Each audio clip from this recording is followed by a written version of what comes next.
lots of programs, and one of them is this learning opportunities, especially. So the Local Food Economy Lab is about centering equity and community ownership and focusing on helping to support the viability of small-scale farmers, fishermen, food business owners in San Diego. So this learning opportunities was one of the programs we wanted to create through the lab, and this is the second one. So we're already feeling very successful because all of you are attending and there's a lot of interest. So we had our first one, which some of you were here, on financial literacy, on the smaller room, and then we figured for this one we would need a bigger room. So exciting to be putting out a second workshop and feel that it's, you know, we're creating more interest and there's a lot of attendance for this topic, which is very exciting. So before I pass on to Mai, so thank you so much for being here, Mai. I'll pass it to you for introductions, but before we do that, so yeah, thank you for sharing your extensive knowledge with us on this topic. Before I do that, so at the Alliance, we like to start our meetings by acknowledging the land we're sitting in. So we like to offer our gratitude and acknowledge the Kumeyaay, Luisenho, Copenho, Kauia people, the original stewards of this land. And we know that this doesn't doesn't replace action, and the Alliance has always been trying to take as much action as possible, but a lot still has to be done. A lot of relationships have to be built, so we're hoping to keep acknowledging and taking care of this land with the original people. And just some housekeeping. Feel free to do whatever you need to take care of yourself during this day. Stand up, take more food. We're gonna have, I think, an hour of presentation, then a quick stretch break and another hour, and then we're gonna go for breakfast at 12, lunch at 12.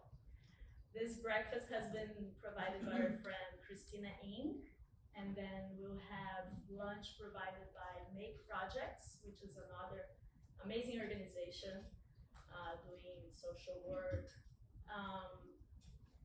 And then the restrooms are right over here, so you can go out through that door or through this door. They're right, if you go to this hallway to the left. What else? Housekeeping. Any questions? We phones. If you know that you're expecting a call, you're welcome to take it, just maybe right outside, or checking texts outside as well. But otherwise, if you keep them on silent, computers and yeah, people are welcome to take notes, however they'd like. Oh yeah, that's a good point. So we have some note-taking materials. If you need pens or paper, it's right next to our drinking station. And we have the coffee, teas, water. So I think we're set for a good day here together. And I'm gonna pass it on to Mai then for some introductions. Thank you all for being here. Thank you, Hannah, and the San Diego Food Systems Alliance for inviting me here for this topic that I have a lot of passion for. And actually, I just remembered another housekeeping tip is in that corner that Hannah pointed to, it's next to the hot beverages. There are no cards for you to write questions on. So as I'm talking, you're welcome to use that to write down your questions, and then I'll check that spot at intervals. I'll also let you know when there's time you can just raise your hand to ask questions, but some people like to just be able to be anonymous. We won't all just be looking to see who's going over there. But yeah, so I'm Mai Nguyen. I was born and raised in San Diego, and that's where I really gained a lot of experience more informally growing up in the Vietnamese refugee community and sort of our systems of mutual aid, that's also cooperation. Really that ethos is really has kind of carried me through in my other cooperative work. I have personal experience in co-ops, so it's like I said with growing up here, but also living in housing cooperatives, starting a consumer and worker cooperative restaurant, and also running Minnow, which is a nonprofit, Restructured as it's called. So today I am here representing Minnow. Our mission is to advance indigenous sovereignty while securing farmland for California's farmers. And with that, you might wonder, well, what does farmland have to do with co-ops? Oh, yes. Is it more helpful if I stay in one place and, yeah, project out? All right. So, yeah, farmland, indigenous sovereignty, cooperatives, how are those related? Well, we believe at Minnow that land should be governed by those who have closest relationship. And really, when you think about any place, there are several people who have relationships to it. So how can they come together to govern that land, that place, and to do that equitably, democratically? And that is basically the fundamentals of a cooperative, is democratic governance. So we mostly apply it to helping farmers and indigenous peoples cooperatively govern land. But cooperatives are based on a cooperative ecosystem. And so workshops like this really help us get more people to understand being a part of a co-op and really, just life on earth together, right? Because we're just a big co-op. Figuring out how to work together to achieve our common cause. So just to ground us back into this space, I'd love to know your name, preferred pronouns, and what you find compelling about cooperatives, or maybe what you're curious about cooperatives. So name, pronoun, and why co-ops? Why are you here? Just like one word. Let's do a circle. And this Moss. Diane Moss, she, her, and anti-capitalism. I don't know.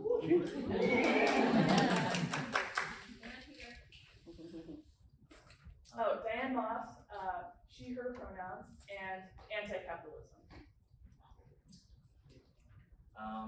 Victor, Ethan, David,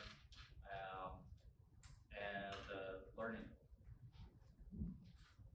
And actually, yeah, if anyone needs a repeat, please feel free to raise their hand, and at the same time, encouraging folks to, speak with their deep theater chest voice. My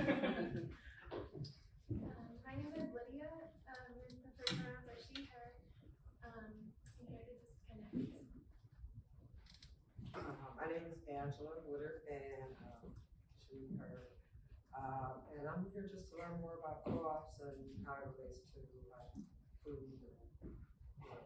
into community. Hi everyone, I am Pavel, and I am here because I want to work with everyone on a humanitarian basis with regards to sustainable foods, nutritionally dense, potable water, locally and internationally. And I'm here to learn, and I'm here to share what I know. I've done a lot of humanitarian work for the last 40 years. Right now I'm doing vermiculture aquaponics with darknectar.org. You're all welcome to visit our farm in Bonita, darknectar.org. And my first time here, and I'm elated to see all these wonderful faces. Thank you so much. My name is Carol Foreman. If I prefer she and her. And I'm working with Via Internacional and establishing a bakers cooperative.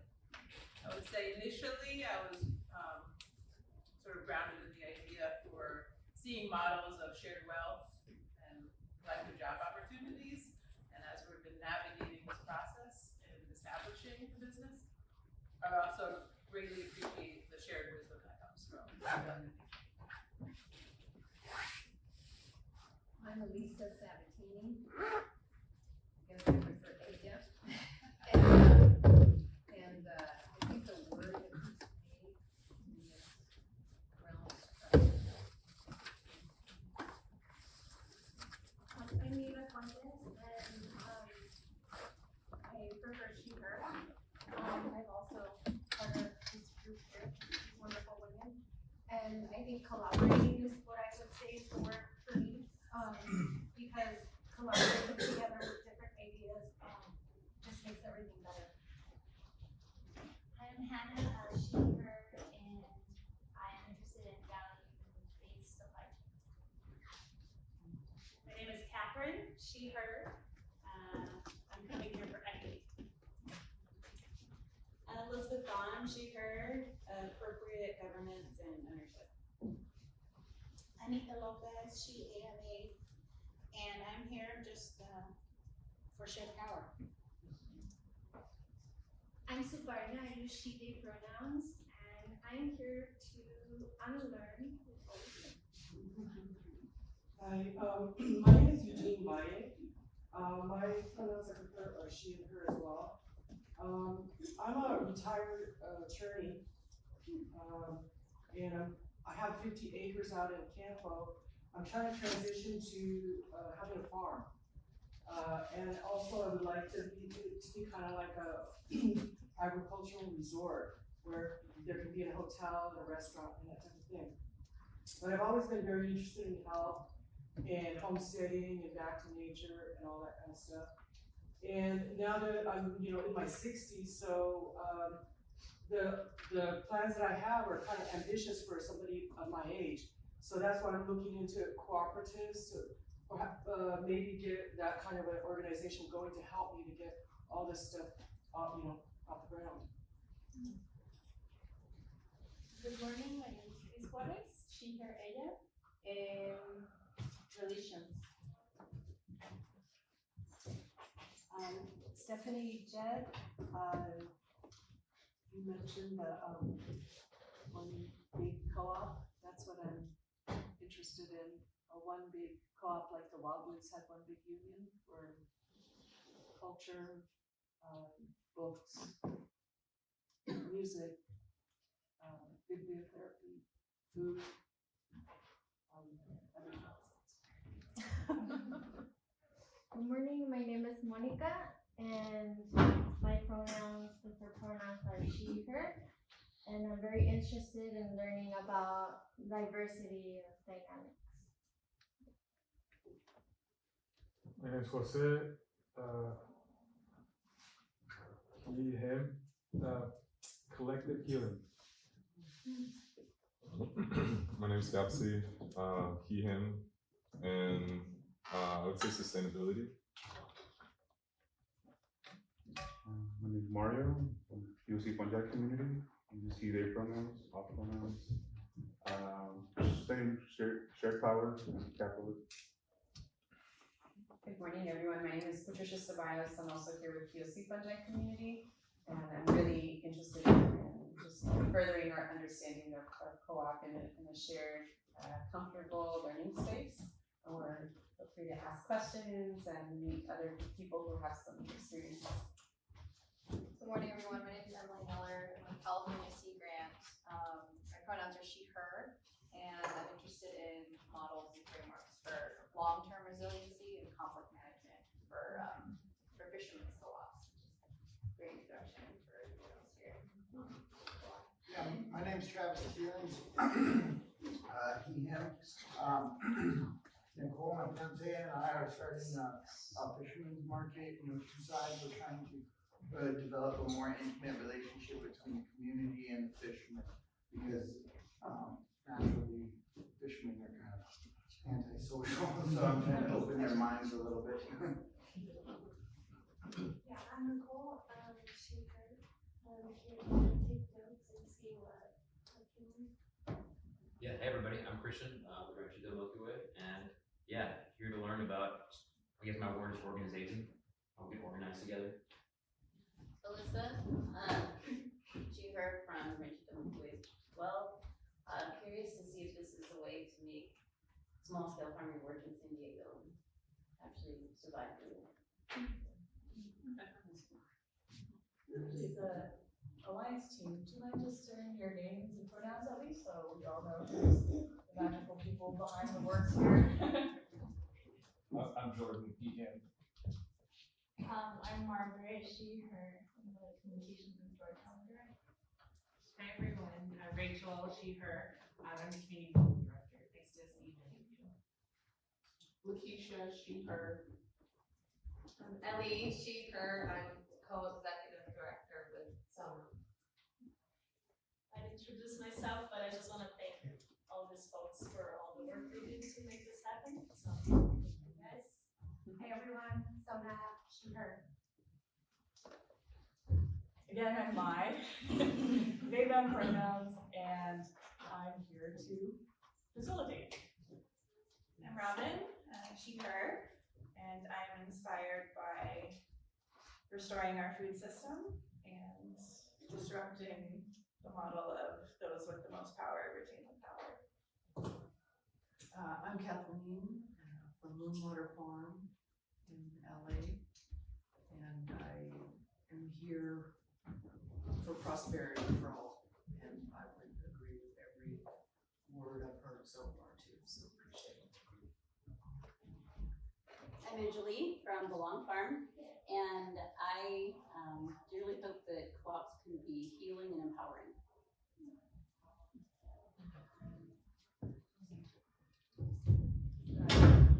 Thank you, everyone. Yeah. I'm sorry, I forgot to mention that somebody mentioned the Kumeyaay, and I just thought I would mention that I'm right next door to the Kumeyaay, and I attend church on the Kumeyaay reservation, so I have a lot of interaction with Kumeyaay. Just throw that out there. Yeah, thank you everyone for your curiosity and your values. I heard a lot of that. There's a lot of desire to learn, and also where people are coming from. There are a lot of shared values already that resonate with co-ops. So, yeah, excited to get into the material. So I also read your registration responses. I don't know if you remember writing these, but when you were asked to register, you were also asked some questions about, what you want to get out of this workshop.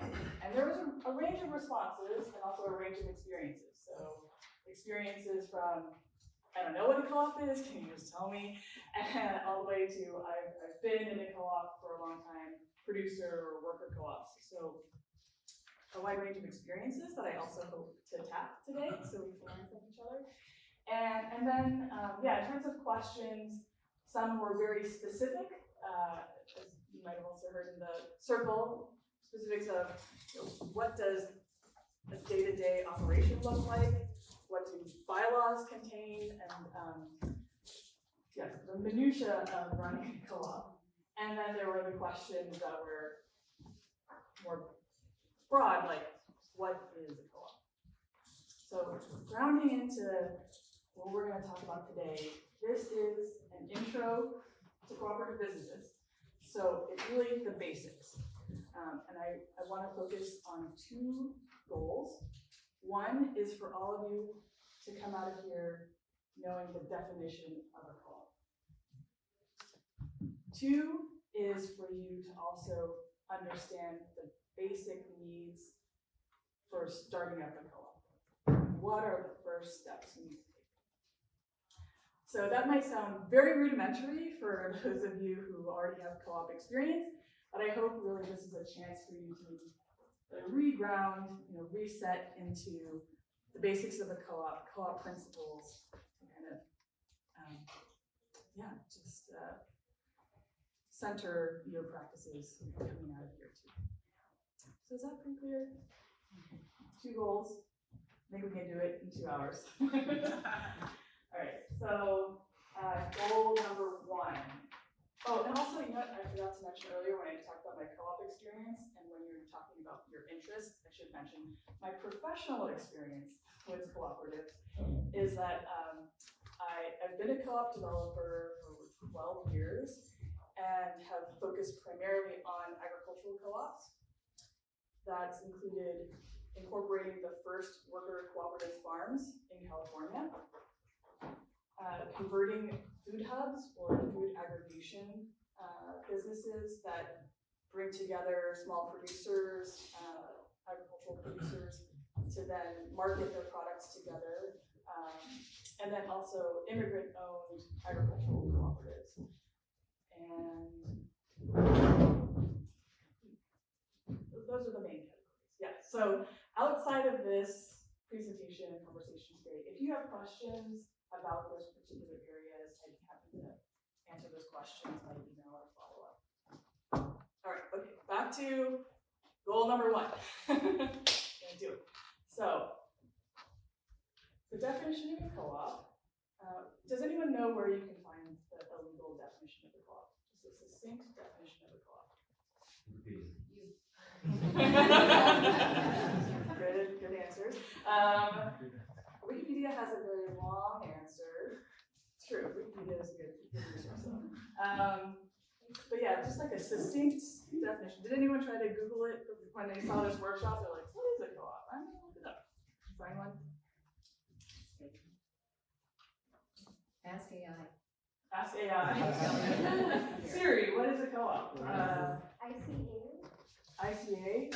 Yeah, do they have a definition? They They should. have a more international definition of co-op, which is the International Cooperative Association. It has a more broad global definition of co-op. Yeah, do you remember the dimensions of it? The 7 principles of it. So it's winding and complicated, but I think we embody it in the work that we do. Right, yeah.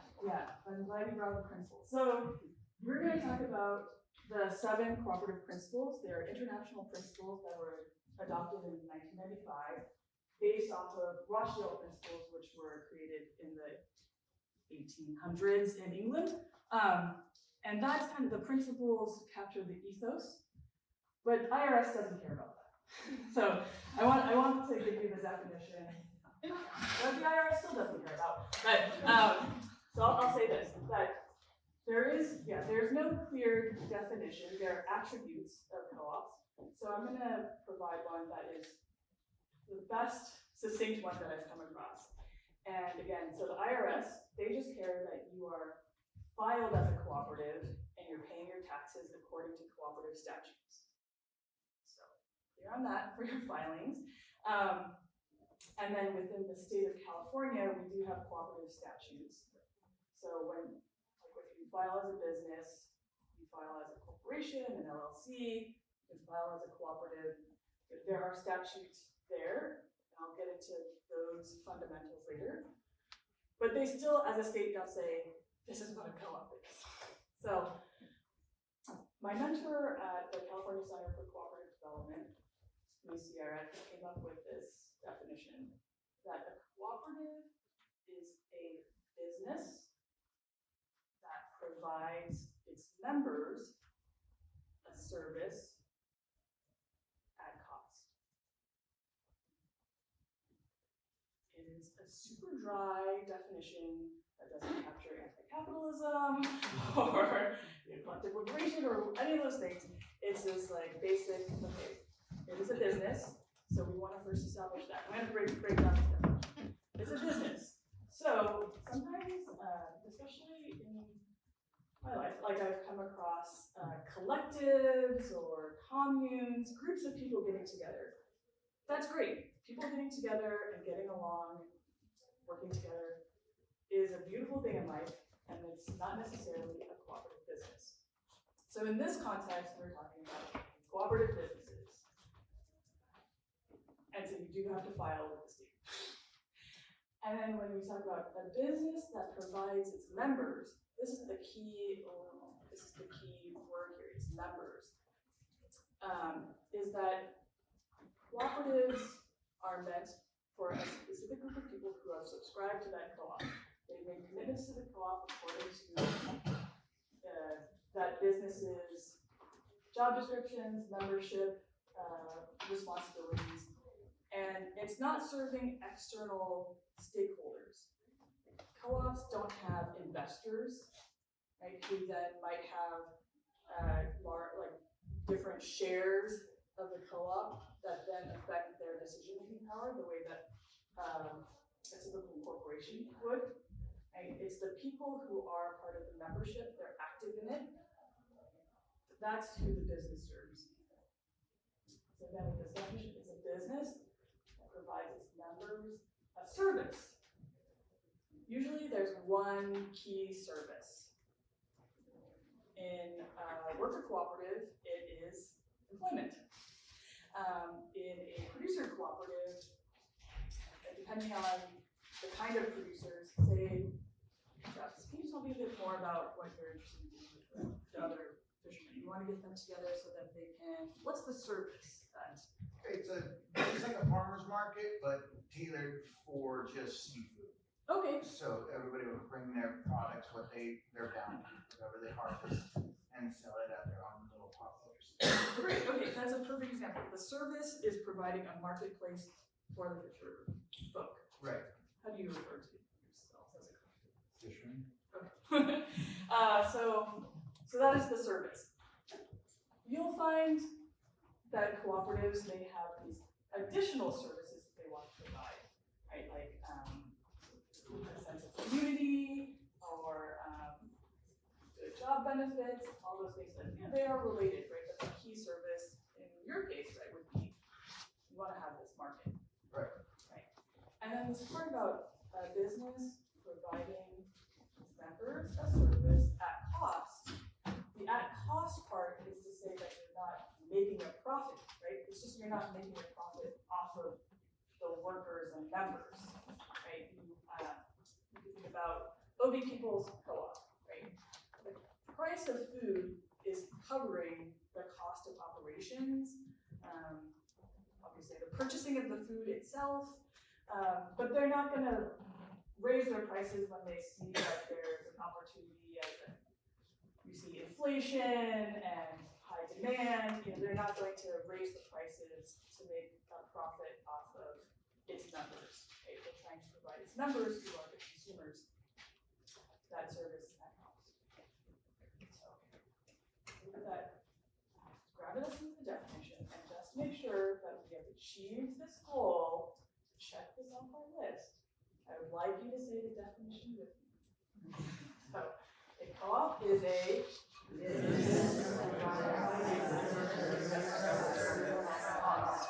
okay, great. I thought you were going to have to go one by one, but you really did. Memorized the whole frame. Congratulations.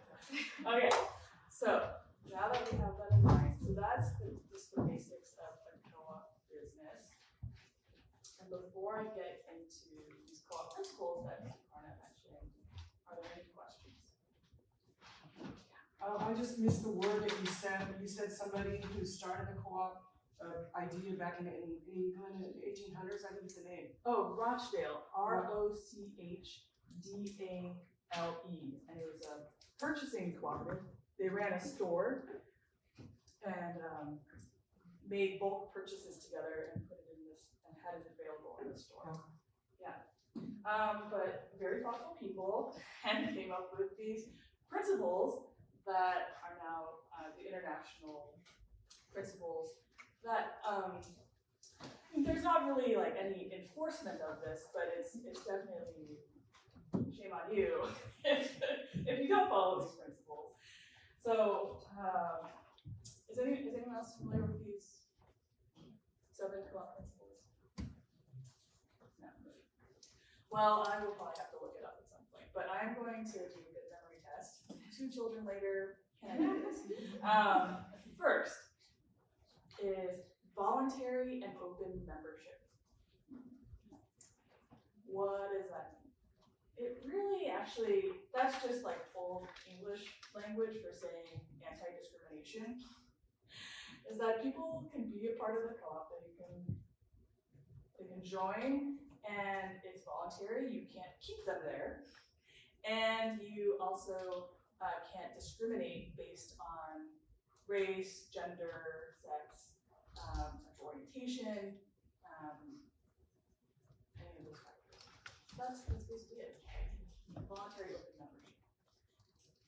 I also want to distinguish and say, when you're running a co-op business, you have criteria for, just like any business, right? You have job descriptions, what people need to do, there's accountability accountability measures, job performance evaluations.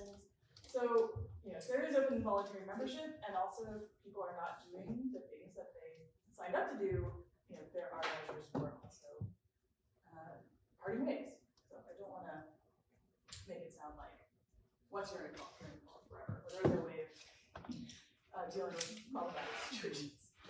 All right, number 2. Yeah, do I have to remember them in order? I mean,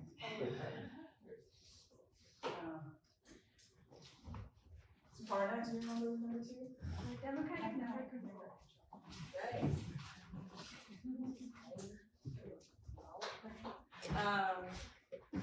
Okay, yes, democratic member control. Basically, it's one member, one vote. That is the co-op model. So if you are a part of it, you have one vote. If you've been there a long time, you still get one vote. If you work way harder than everybody else, you still get one vote. But you should have probably structured your financials such that if you work harder than everybody else, you get more financial equity. That's a different thing. But in terms of governance, the decision making about the business itself is one member. Any questions from any of those?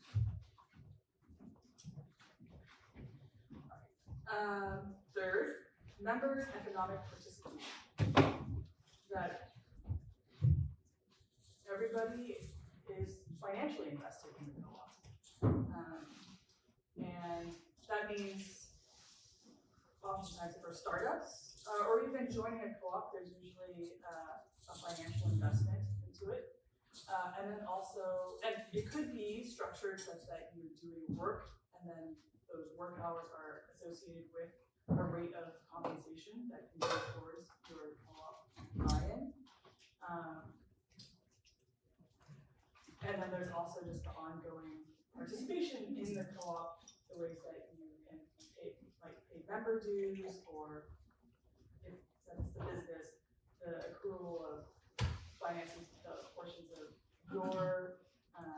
your pay going to the co-op. It can be structured many ways, but essentially it's a business. There are transactions, there's money, and you are economically participating. Okay. 4 more. Autonomy and independence. So this might sound antithetical to a cooperative, that you have autonomy and independence, but really by having its members come together, be the only ones who are dictating what's happening in the cooperative, having the financials be based on who is participating and their management of those finances, it does provide an autonomy and independence from others, right? So going back to this idea of corporations that have investor stakeholders who are putting in money, who aren't doing anything in the day-to-day operations of the business, but have an outsized say over what happens in the business, that is what cooperatives are really trying to prevent, right? Enabling the people who have the closest relationship to the work to be able to have the power to control the conditions of their workplace.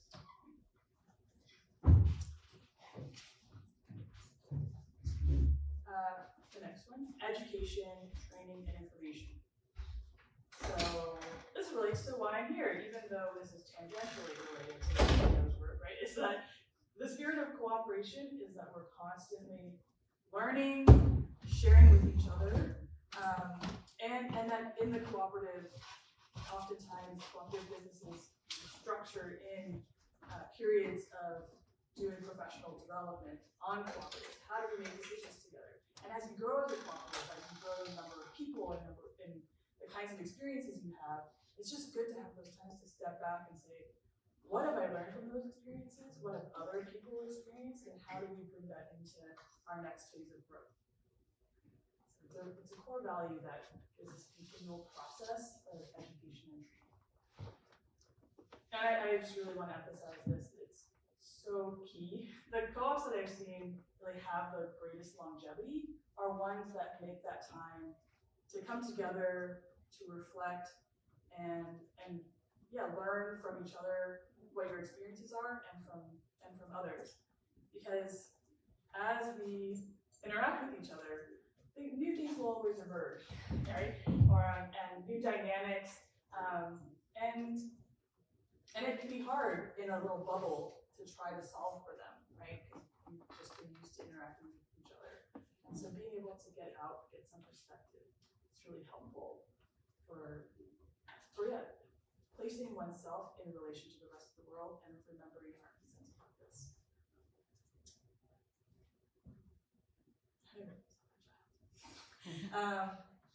The two last ones, cooperation among cooperatives. So that sounds probably very sensible because it's the spirit of cooperation, but again, if you think about that in the broader context of corporations don't cooperate amongst corporations necessarily, right? It's the spirit of cooperatives is in relation to that education, right? Is to continue to share our learnings with each other, to support each other, and I think a really great example that I want to get into is the Arizmendi Foundation, which is a baker cooperative in the Bay Area that has built a process of one of the worker co-op bakeries to then be a foundation that trains and also provides finances for other startup worker co-op bakeries. Arizmendi, ARIZMENDI.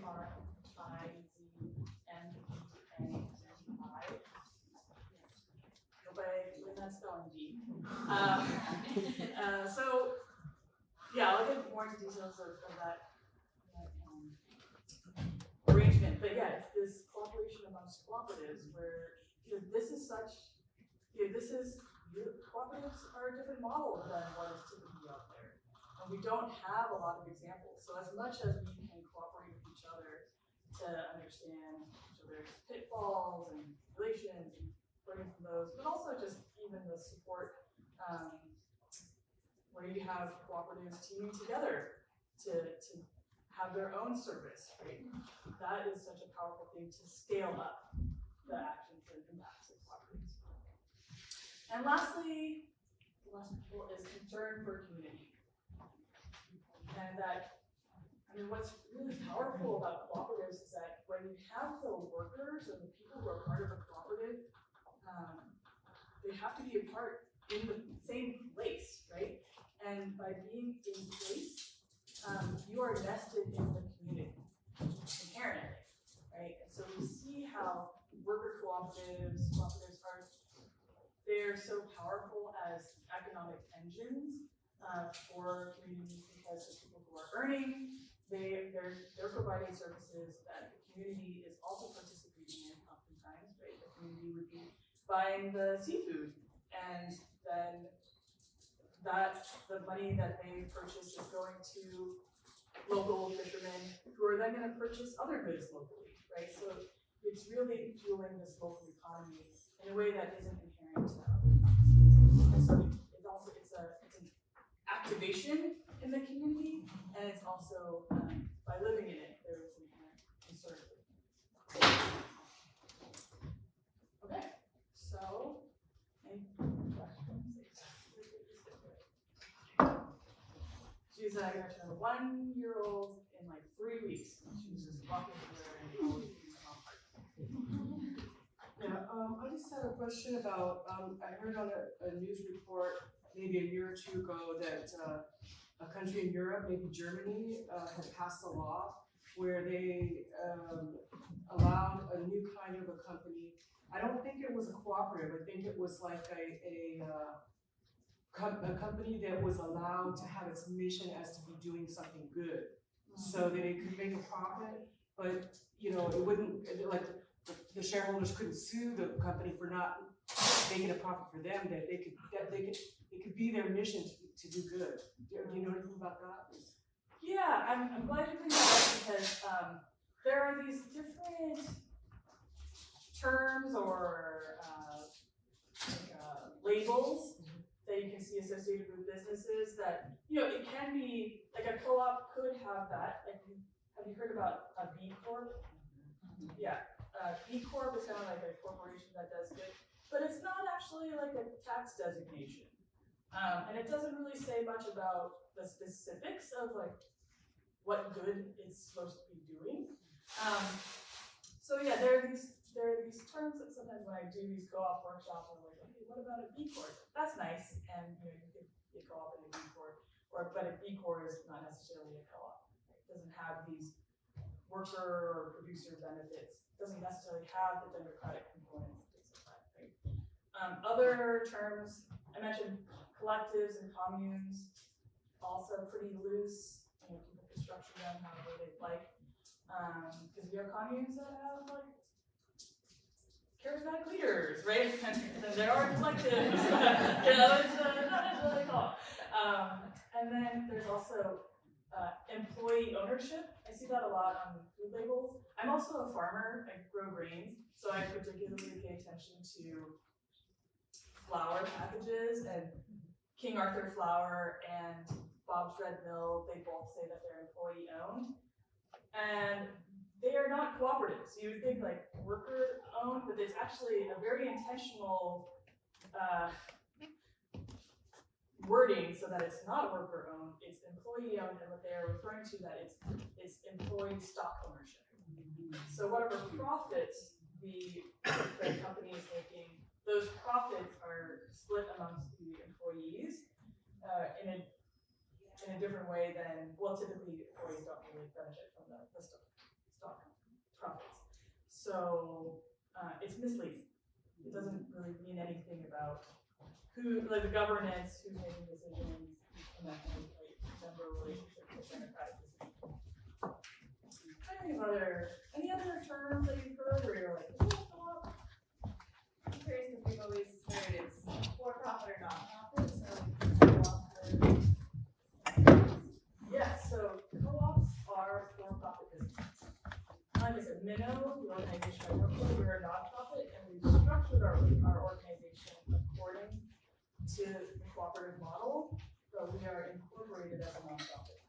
So going back to what's the definition of a co-op?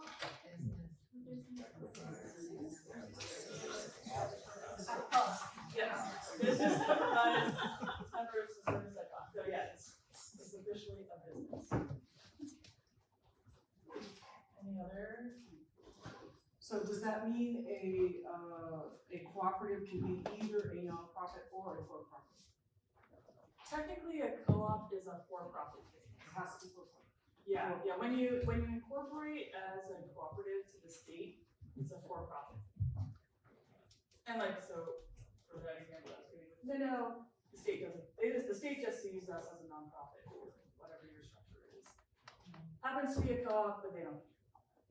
So we're classified as a nonprofit.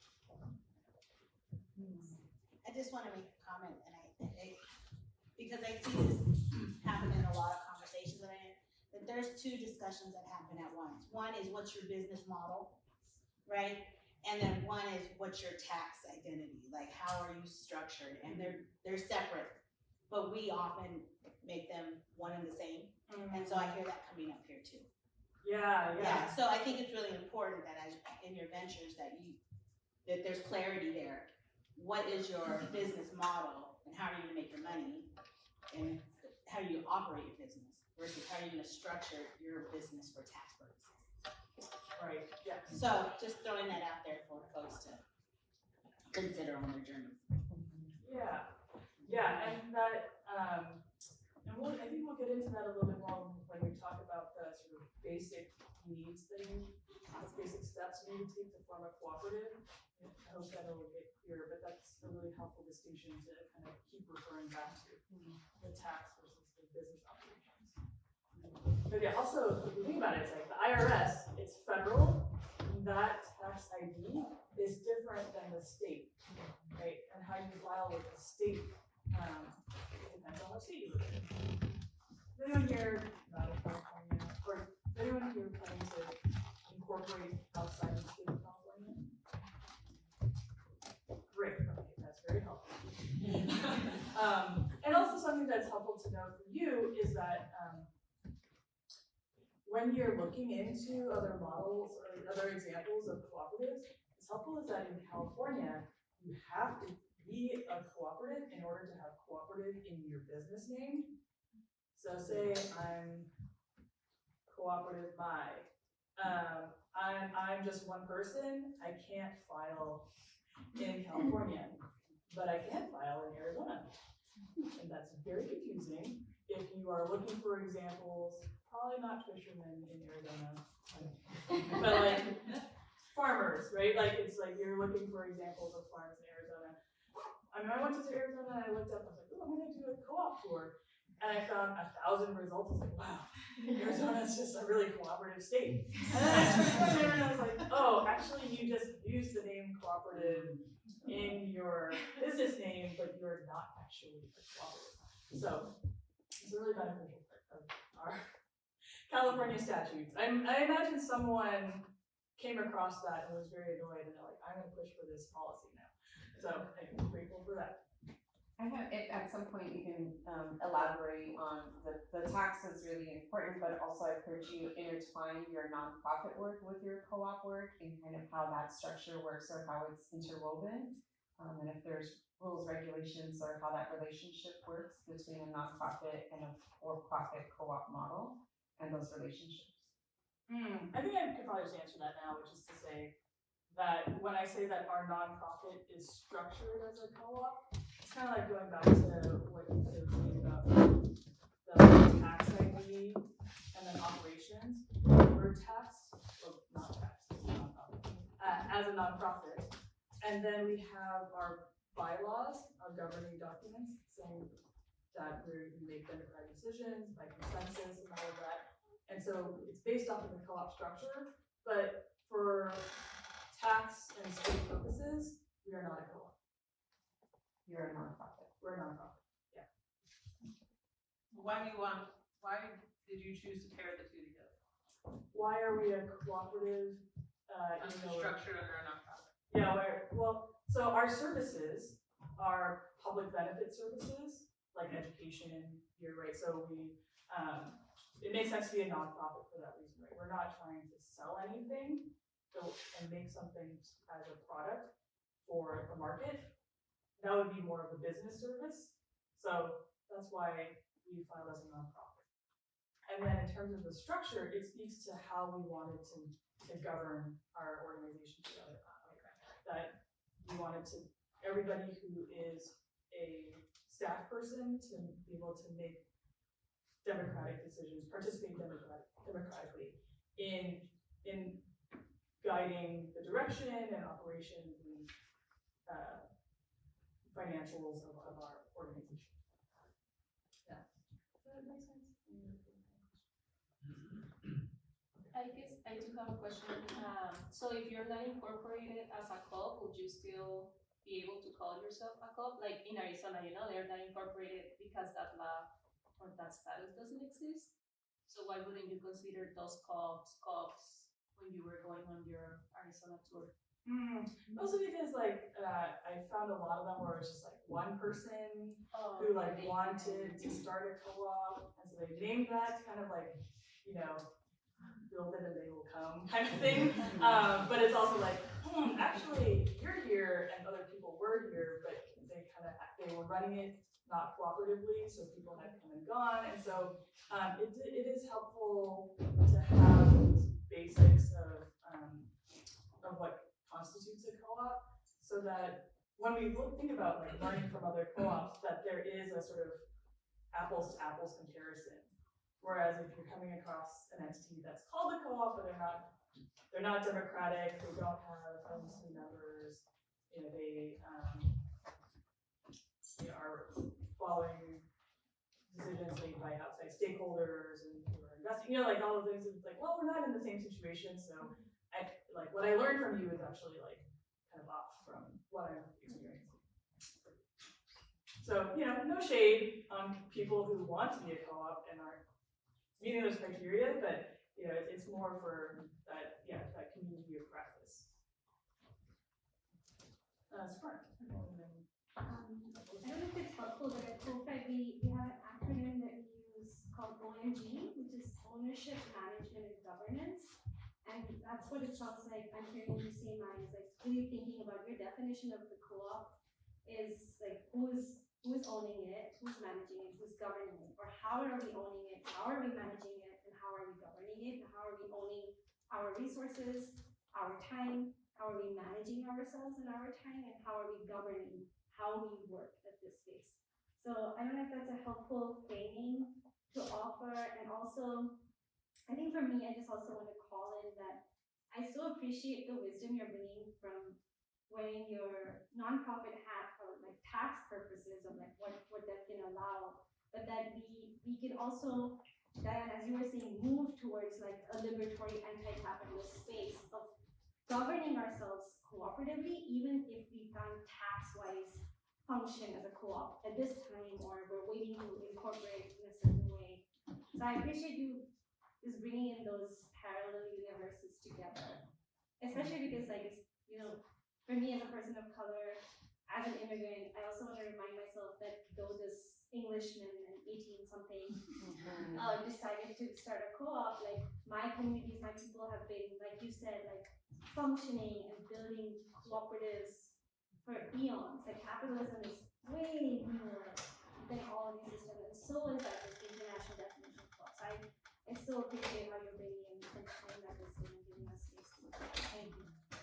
Yeah, thanks, Marna. Yeah, I'm glad that you highlighted that, and it's something that I hope we can keep returning to, is in this intro to co-ops, and that not everyone has been a part of a co-op, is thinking about these principles and how you already live them in your day-to-day life, right? Like, I think there is a strong narrative that like capitalism is everywhere, it's never gonna go away, we're stopping it, but actually like we already live cooperatively.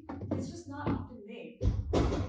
These 7 principles, I mean, we, you know, in ways like people have been living them for a long time, but it is also helpful to name them, and so that we can start identifying them and celebrating them, you know, in our everyday interactions within our families and our communities. So, yeah, I think it's a good point of just like, it can happen anywhere, even if you're not and then, so we have 10 minutes left. I'd like to take your 2 questions, and then I was going to go over just like a brief history of cooperatives in the US, just to highlight this point of like, how has it played out in our history when we have such a strong textbook history of like the Carnegies, the Rockefellers, you know, just like these mega corporations being talked about as the backbone of our country. And I'd love to share more about how cooperatives have been really essential for getting us where we are. So, I guess I'm confused a little bit where the like profit comes in. You're providing the members at cost. So like with people's, do they make a profit or do they not make a profit? Or do they make a profit of the people who aren't members coming in and buying? How does that work? Without knowing the details of their structure, I imagine that, yeah, it's probably off of the non-members. You know, whenever you check out, they're like, oh, remember this? Yeah. So there's that, and then they also might, there's profit in also thinking about what you need to retain in order to just have a reserve in your business, things like that, right? So in sort of classic business terms, it would be considered profit, but based on their structure, if they already know, like we need to have this additional charge in order to have this reserve go into our savings for a time like a giant pandemic. Or they also, for a while, also building out this cafe a few years ago, right? Sort of like those allocations could be a part of those, what would otherwise be considered profit. Yeah. So is a co-op, it's a for-profit business, but it's not really a profit-driven. It's not profit driven in the sense of like, especially for like shareholders, like trying to like make sure that you're getting enough so that you can distribute it amongst these like investors so that they're happy and they'll keep investing in it. Yeah. Yeah, I think I just wanted to distinguish between management and governance, so I understood that nuance. Yeah, you know, can you hold me accountable to make sure we get to that? So when I get into the part where we talk about the like understanding the like goal number 2, the understanding like the basis of what you need, I think we'll get into that breakdown and provide you an acronym that I don't remember. But yeah, it's the difference between governance, operations, and management. But I think it'll also be clearer once I start talking about this sort of getting into the different kinds of co-ops. Like also, that's like a sub goal of mine, is for you to understand the different types of co-ops on a bigger definition. But how do you feel about just having a stretch break? We can do like a facilitated stretch break. All right. Would you like to participate?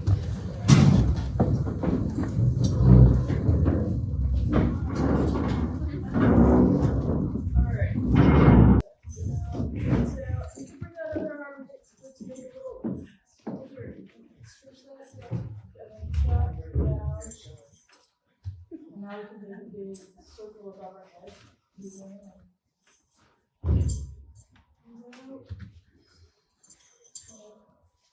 To the side, so if you're touching the outside of the sphere, do it again. And then out, like you're touching the outside of the ball bubble you're in. Now we'll do the right arm overhead. So you want to bring that other arm, the left arm, to the middle of the circle.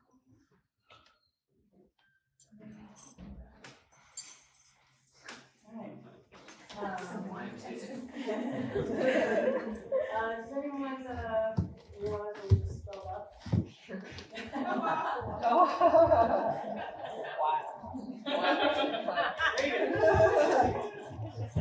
where was the P? Yeah.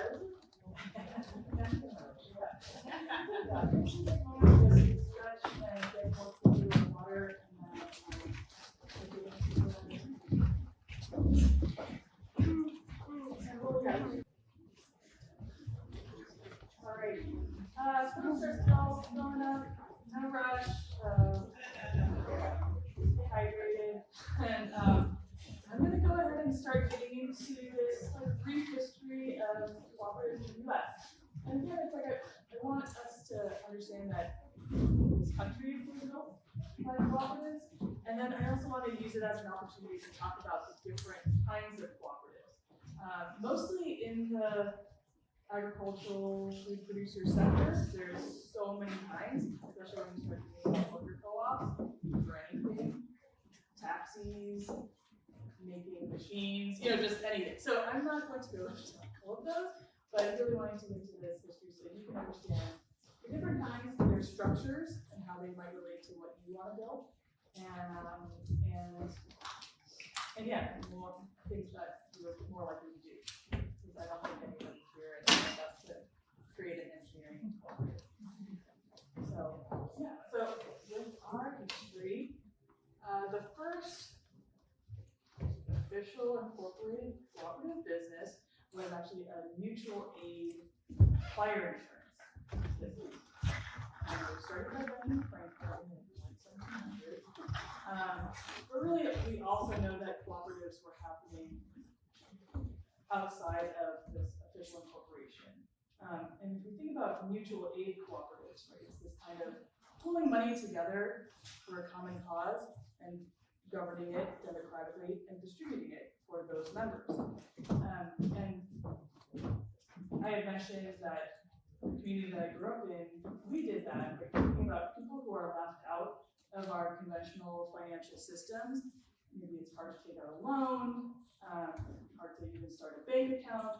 Maybe there's not a full set of documentation that one needs to demonstrate that they can open up a bank account or show their residency. So this form of mutual aid in my community, it's basically how my parents bought a house, was because of people pulling the money together, lending it to my parents, and understanding that they would pay them back with a down payment. And so we've seen that throughout history, people who have been left out of our conventional financial systems. And going back in history, we really see that with people who were enslaved, and also Black free people. They were pulling money together to purchase land, to buy equipment for their businesses, and most notably to buy each other's freedom. So the Underground Railroad is a shining example of mutual aid cooperation. Stemming from that history of mutual aid, we see more of the development of agricultural cooperatives. in the ways that farmers who were living in rural areas, they were far apart from each other, they're small scale operations, they were facing really high prices for inputs, seed, fertilizer, animal feed, and by cooperating together, they were able to make these bulk purchases so that those inputs were cheaper, right? And at the same time, they could also aggregate their products so that they could have that scale to be competitive against bigger producers, right? Who, like, one big agribusiness might have 20,000 pounds of grain, a farmer on their own might only have 5,000 pounds, but then with 6 others, then they have more than that agribusiness, right? So that form of cooperation and aggregation, that's pretty old. And those cooperatives, they came and went, but actually the oldest cooperatives that we have in our country are these agricultural cooperatives. Treetop, apple juice, Sunmade, raisins, Land O'Lakes, butter. Those are cooperatives that have been around for over 100 years. Producers.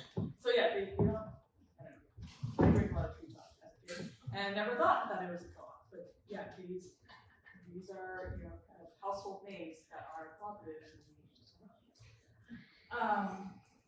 So that these agricultural cooperatives, the way that they're structured is that the producers,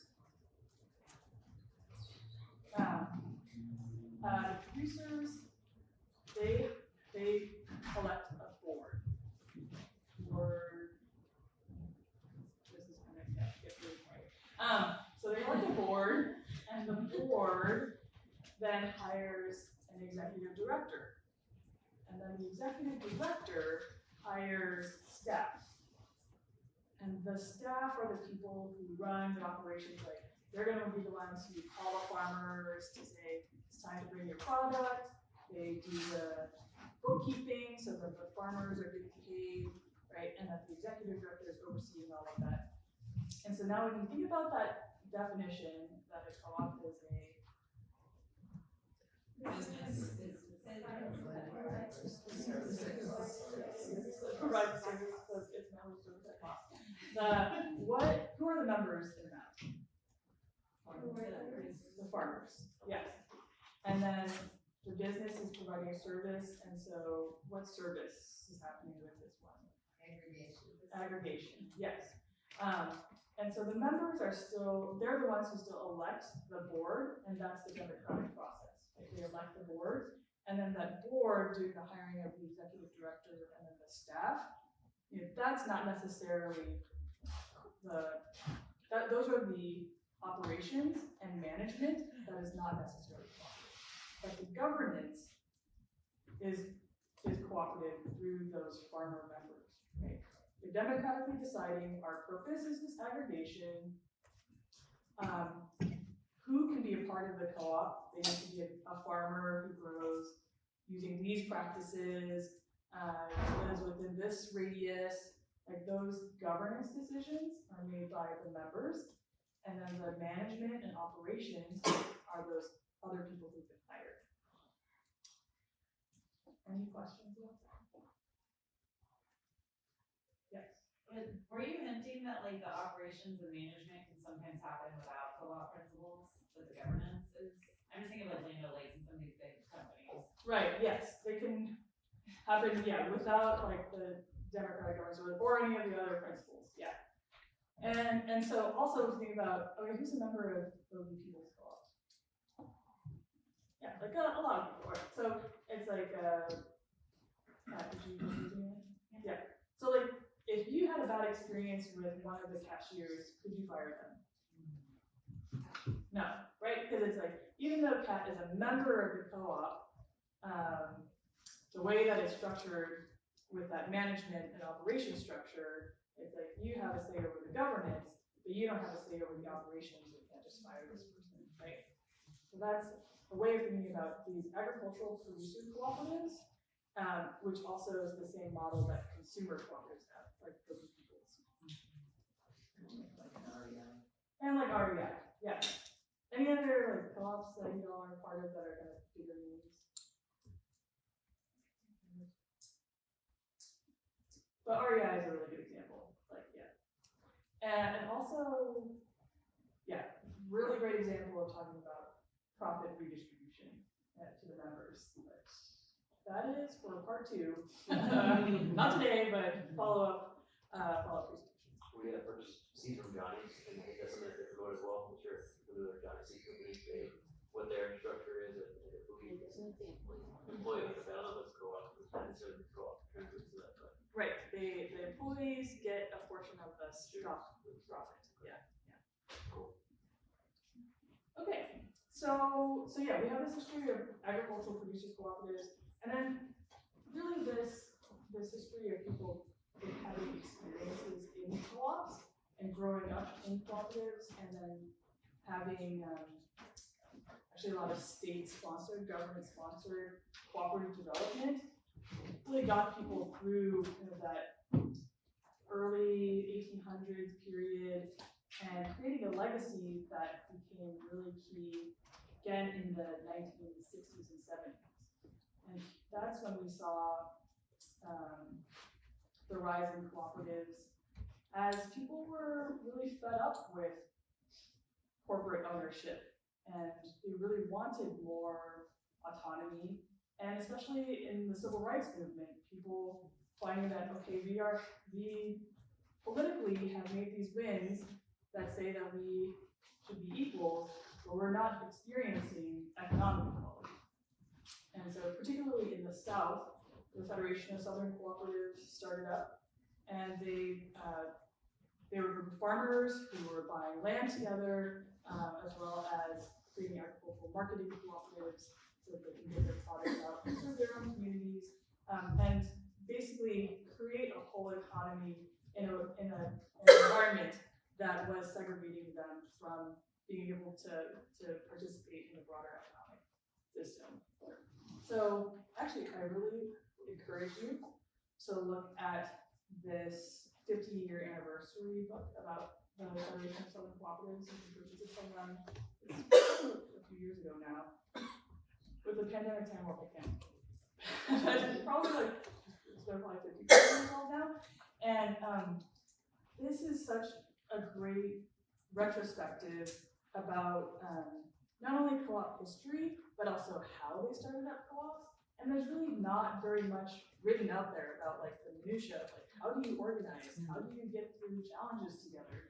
Like it's such a gem that if you can get a hold of it, and yeah, contact them and get a hold of this. It would be it's super helpful. It's so thin, but filled with rich history and just like really great advice. I mean, they don't present it as advice, but it works that way. I just want to know, can you hold it up and share the name again? Yeah, I'll pass it around too, so that folks can take a look. It's the 50 Years of Courage, Cooperation, Commitment, and Community, and it's the Federation of Southern Cooperatives. Thanks. So I'll pass it around. Yes. What? It shows my cynicism perhaps, but why would government want to support and encourage co-ops? You were saying that. Because then they don't have to support those people, right? If they're helping each other, then actually then the government doesn't have to do so much. Because it's this, so for example, many of those farmers who are experienced in developing agricultural cooperatives, they also started up rural electric cooperatives, right? So then it became a way, what they were experiencing was that the electrification of the US was happening mostly in cities. It's more efficient for an electricity company to build just a little bit of infrastructure. A lot of people benefit from it in the cities. It's not lucrative for them to build electricity in rural areas, but of course people needed it. And so those agricultural cooperatives began creating these rural electric cooperatives to provide electricity and the infrastructure for electricity for those regions. And then they also created cooperatives for watersheds and just all these basic resources that really is the responsibility of the government, but it became a way or the government to not have to make those investments. And I think what's interesting though is that it comes back around too, where like with the Federation of Southern Cooperatives, another thing I find so powerful about their work is their vision of this long game of building this community of cooperation, and having so many of the youth being invested in cooperatives and training them to become policymakers, people working in the USDA, FSA. When I've been to gatherings with the Federation or Rural Coalition, which they were a founding member, when we're meeting in DC, all this like really high level DC staff come because they all grew up with the Federation. They grew up with these co-op principles and they're now head of like the Farm Service Agency lending programs and really having an eye towards how do I help support cooperatives? How do I help farmers of color get access to capital? So that seventh principle of concern for community, the sixth principle of cooperation with cooperatives, the other principle about like education, all of those things, it's not just about functioning your co-op now, it's about creating a legacy of cooperators and cooperation that then becomes institutionalized, in our government systems.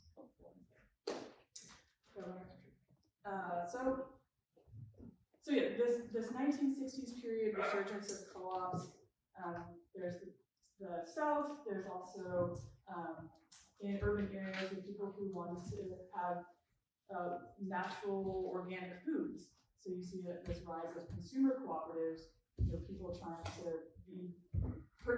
to purchase in bulk in a time where there's greater awareness about environmental toxins. Rachel Carson's book came out and writing about DBT. So people waking up to say like, oh, we do not want to be eating this conventionally produced food. How do we work together so that we can source from these farmers who are growing organically and in ways that are helping for the planet, people, and our values align. So those, again, all those models are according to what I said about the membership that then hires a board, which hires an executive director and then staff. And then alongside all that history that was largely rural, okay, and then you had some of the consumer co-ops, but connecting with rural areas with food purchasing, the worker co-op movement is really pretty distinct. It came from the labor movement, as of labor, and it was a reaction to the Industrial Revolution, where people were really atomized, right? Like they used to be working on farms, then they moved to the city, and then they were just subject to the boss, right? And they didn't own any tools anymore. They went to a factory and then they worked there, and if they were fired, they had nothing to work with, right? It was just their labor. And so worker cooperatives became a way for workers to come together to be able to purchase that kind of factory scale equipment and then to democratically run their entity. And so the worker co-op model, it doesn't have that kind of hierarchy that is named in the other types of cooperatives. It's really each person is a worker and an owner, so they have a say over the governance as well as management and operations. Famous worker co-ops. Well, I think the one that comes to mind for me is Equal Exchange. Have you seen their coffee or chocolate? I think they have like 120 people there. They are worker owned. They have been they've been at the leading edge of sourcing fair trade, organic chocolate and coffee globally. And just has been like, they've kind of been the North Star for a lot of other companies, even if they're not cooperatives. But really that cooperative principle of being a co-op and then also helping develop worker cooperative coffee and cacao production farms too. They've just been kind of like a stellar example. Can you think of any other famous worker co-ops? Do you want to speak more to Arizmendi? What's that? Do you want to speak more to Arizmendi? Yeah, I can speak more to Arizmendi. And I think there's also a reason why Like Artemendi, how many of you have heard about it before today? There's like a few. Like worker co-ops, I don't think get to be that notorious because they don't get to be that big, right? Like once, I mean, Equal Exchange being over 100 people seems like bonkers to me. I'm just like, I'm trying to imagine, imagine their meetings, right? So it's a lot of people to wrangle. And so there is kind of like a scale relationship to like practicing democracy and being in that worker owner space. But so that is my the worker ownership model I think is powerful in its replicability and gaining a scale by having more of them and arithmetic. So have any of you been to Cheese Board Pizza in Berkeley? See some nods. So Cheese Board Pizza is a worker cooperative. They say they're a cheese board collective, and they're very famous for selling cheese and pizzas. They have one kind of pizza every day, just one option. It always sells out though. They just make a lot of them and everyone waits in line for it. So they started as bakery in the 70s, late 60s, 70s. Became really successful. I love that they're thinking about how they treated their reserves. Is, for example, they saved up enough money to buy a lake house with a boat, and anybody who is a worker owner can use that as their vacation house. So I love mentioning that as like, when we think about, okay, the business providing members a service, there is your core service, but you can think of other services and like what it means to actually enjoy your work experience or building in rest and leisure as a part of supporting workers right, in the workplace. How can the co-op invest in that? I have been to that lake house. It is very beautiful. I love that there are constant investments in the improvements of it to make it just like a really inviting place. So, anyways, they cheese board, this worker co-op, but then they helped start up another bakery in a different part of the San Francisco Bay Area called Arizmendi Bakery. And that bakery became very successful.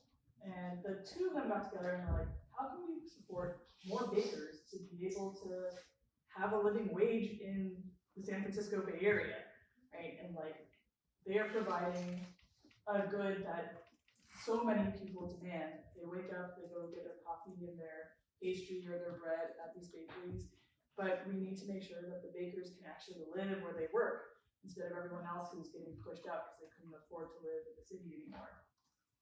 So they started pooling money together and created what's called the Arizmendi Foundation.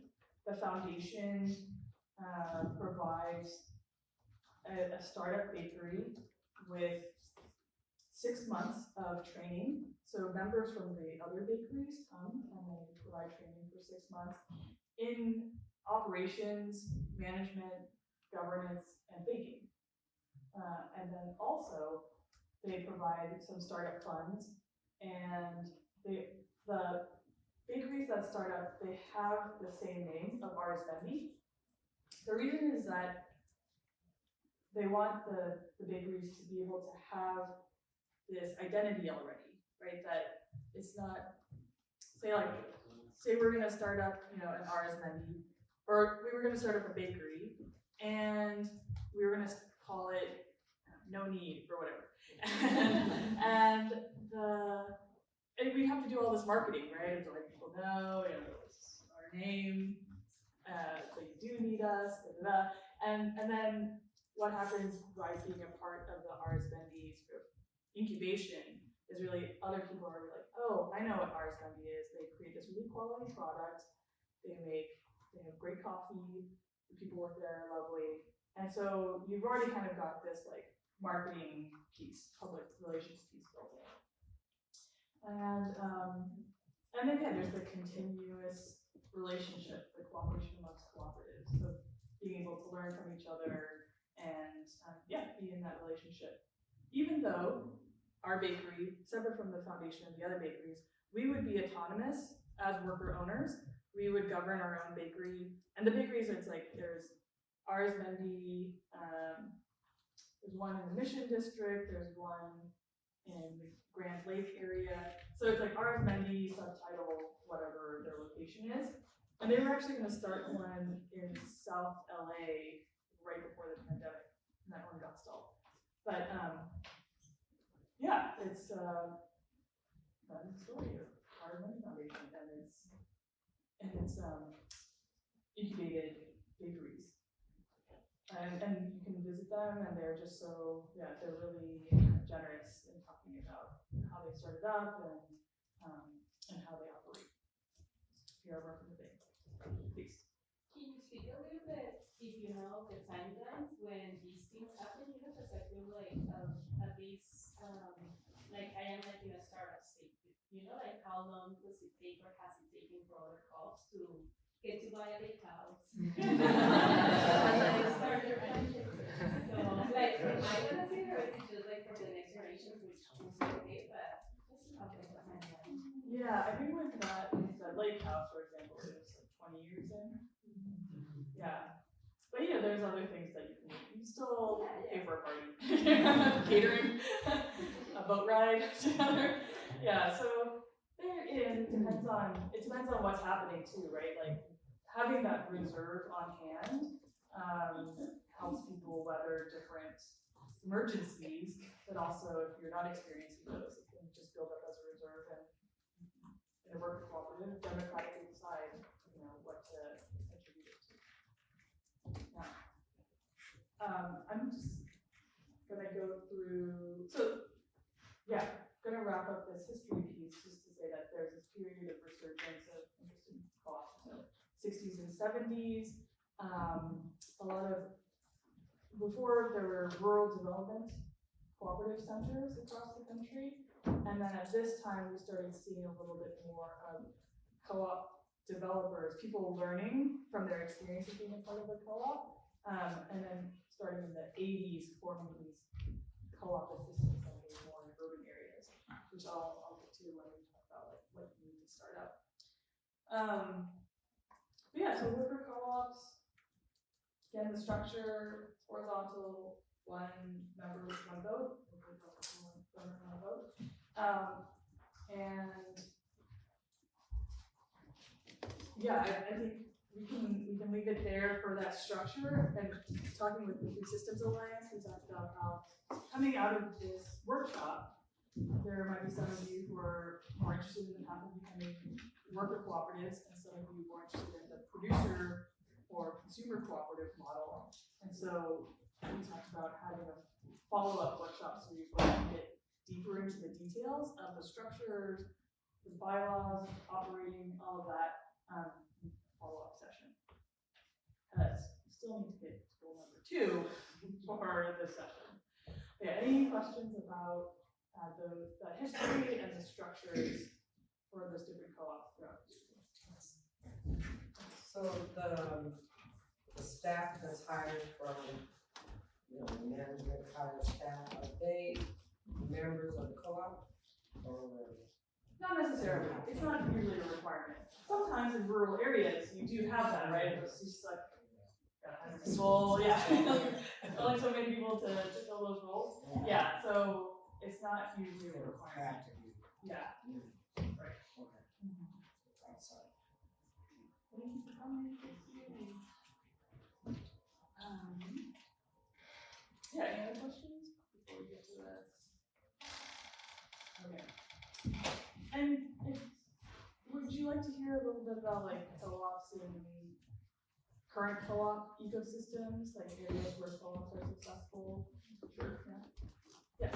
Yes, I heard about one in Spain that's supposed to be really, really great. Yeah, Mondragon. Yeah, that's one. Yeah, Mondragon, MOA, Dragon. It's in, yeah, Basque Country. It's just like everything is a co-op. It's like housing and just, it's like Disneyland. Like instead of Mickey Mouse, it's co-ops. And yeah, Holly Define is visiting right now. Yeah, it's really.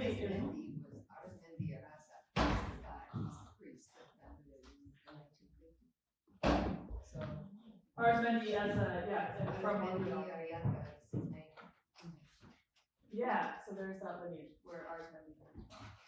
So yeah, if you haven't looked into Mondragon, that is a really kind of profound example of cooperatives throughout every aspect of life. And yeah, I think places that are really active co-op hubs that we see in the US right now, which there's still the South. There's new communities there that's actually been around since the 1950s. They purchased land for Black farmers in a cooperative structure. We see this actually also in New York City. There were a series of policies and set of funds allocated for cooperative development, particularly worker cooperatives. So, for example, there's a home care cooperative that has over 200 members. And so the individuals, the workers, they provide home care services, and they also democratically govern the organization. And it's a lot of immigrant women who are able to make a living wage doing care work in New York City, and often also being able to live in the city still. And it's just also really cool to interact with them and see how the skills that they've gained from working in a cooperative, of doing that governance, I've just seen them build the confidence to engage in other forms of like bureaucracy, right? Like asking for a home loan, getting, signing up their families or elders for different, just like government services. It's just like there's an experience of democratic participation and engagement in ownership that is a practice in the co-ops that opens a door for people who otherwise wouldn't have those opportunities to practice that, so that then they have that level of comfort and those skills to do that in other spaces and have a greater sense of like ownership and rightful entitlement to services that they should be receiving. So yeah, I think that example with that home care co-op is really powerful. And then there's the Bay Area, there's worker co-ops, producer co-ops, and the big food hub or aggregators, veritable vegetable. They're like one of the main distributors for small scale organic produce throughout the state.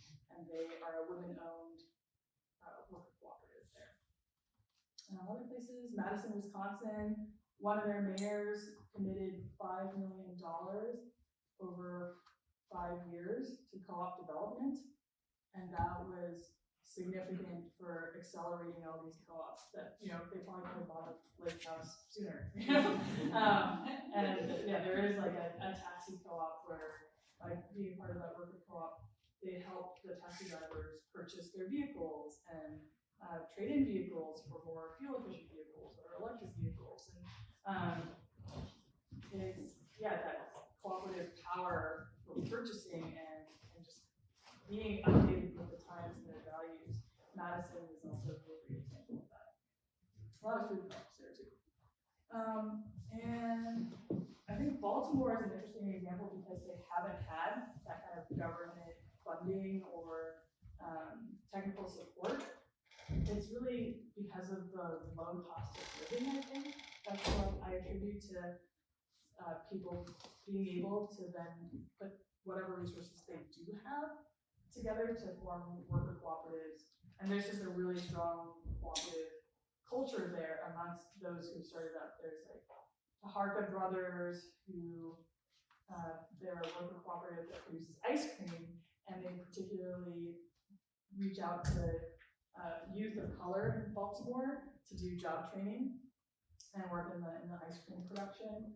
And then there's the Emma Goldman Cafe. It's a cafe bookstore, which is like anarchist dreams, worker co-op bookstore cafe with your friends.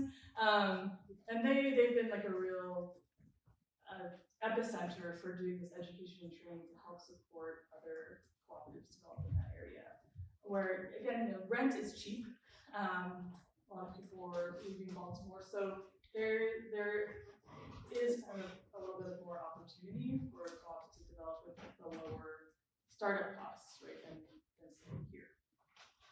But also, I'd say our neighbor, Satana, they passed a co-op ordinance a few years ago, and getting just the city to pass that ordinance to say we're gonna support worker cooperatives made a really big difference for banks to start saying, okay, we're gonna try to finance worker cooperatives, and other policymakers to say, like, how can we start channeling resources to worker cooperatives? So if you ever get the chance to go up there, an hour and a half away, there's a bunch of worker co-ops that have started up.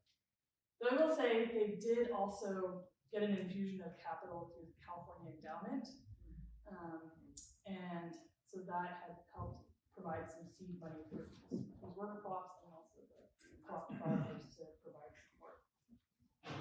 Yeah. Oh yeah, urban farm one. Abel and Anna, what's their farm's name? Crece. Yeah. You bike there. Yeah. So yeah, there are these different areas that are kind of the hot spots for co-ops, and then where does San Diego fall in? Well, there, OB Peoples has been around for a while. Again, it's a consumer co-op. And Food Shed has started up more recently as a worker and producer hybrid co-op, and then there's all of you in different stages. And also I want to say, like, credit unions. All credit unions are cooperatives. So when you think about starting your co-op and banking, looking for a credit union that is investing in community in a way that aligns with what your business is looking to do, they're a good first start for thinking about financing and financial advice. But just to say that not all credit unions have continued to be co-ops. The one that I bank at is not no longer. Oh, is it? Because no USC Credit Union became Blue Peak. It's totally forget about you. Are they allowed to still call themselves a credit union? Are they changing names? I guess so. Yeah, okay. Because usually, so look into it before you. Yeah, maybe if they've converted, they're supposed to change their name, not have that designation anymore. But yeah, so there's that caveat. But yeah, credit unions are they are supposed to be member governed, and I grew up in San Diego. I've returned to San Diego, and we have also a network of people who try to support the co-op ecosystem here. And I'll speak to that later in terms of just thinking about next steps and like who your resources are, which I'll also share out by email after this presentation. But I'd say like it's really, could San Diego be a hotspot of cooperatives? I think it can be. And that there has been interest in having many convenings that have brought out lots of people. And I think it's just about sustaining it and looking at these other examples of other regions that have been successful, what contributed to that success, and how really that leveraging of our elected officials and also of our financial resources available to us in California and also in our counties, how that can play in.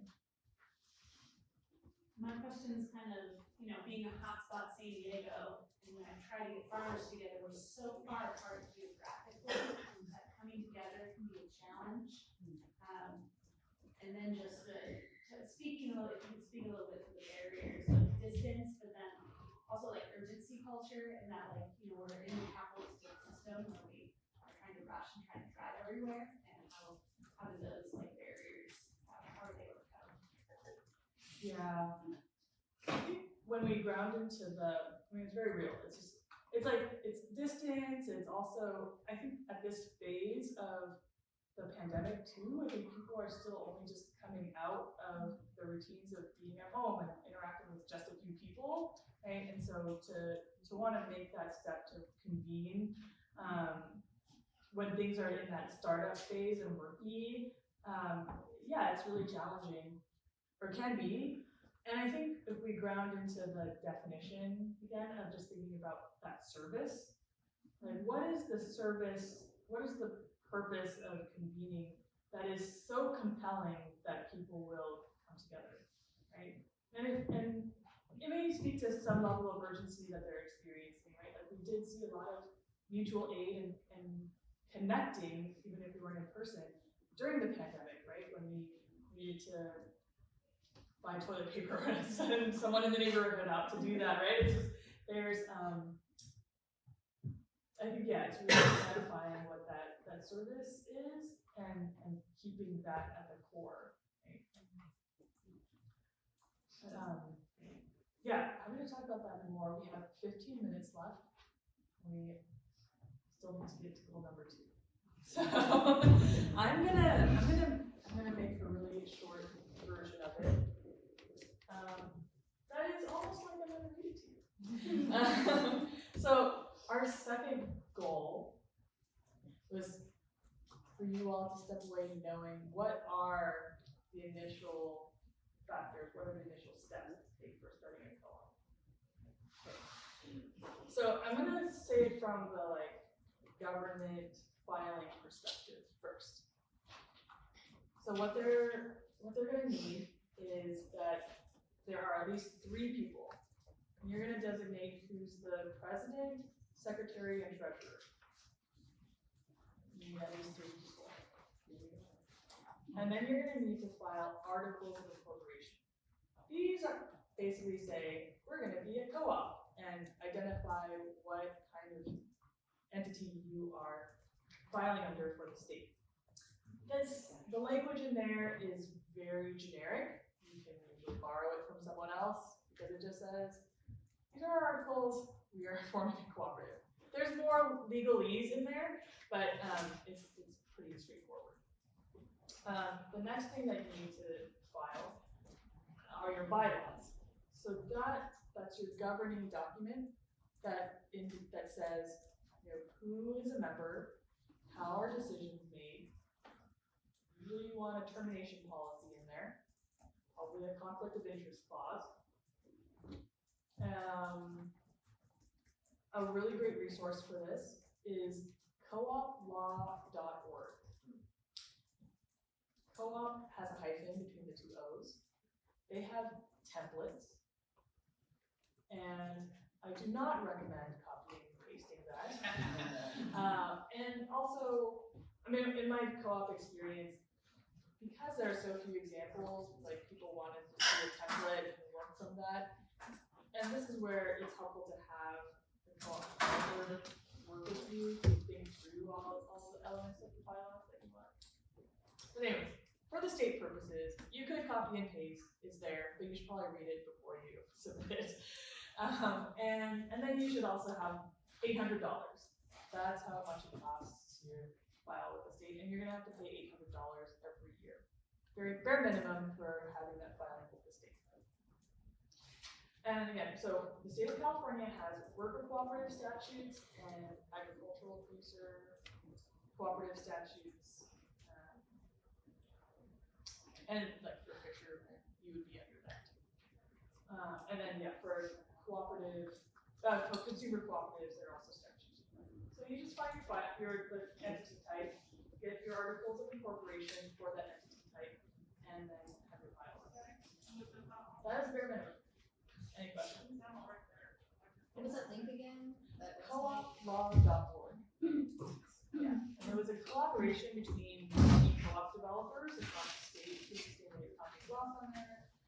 Ours Memory Foundation, which was led by an attorney, California Center for Cooperative Development. So that is like a lot of information for the technical legal example.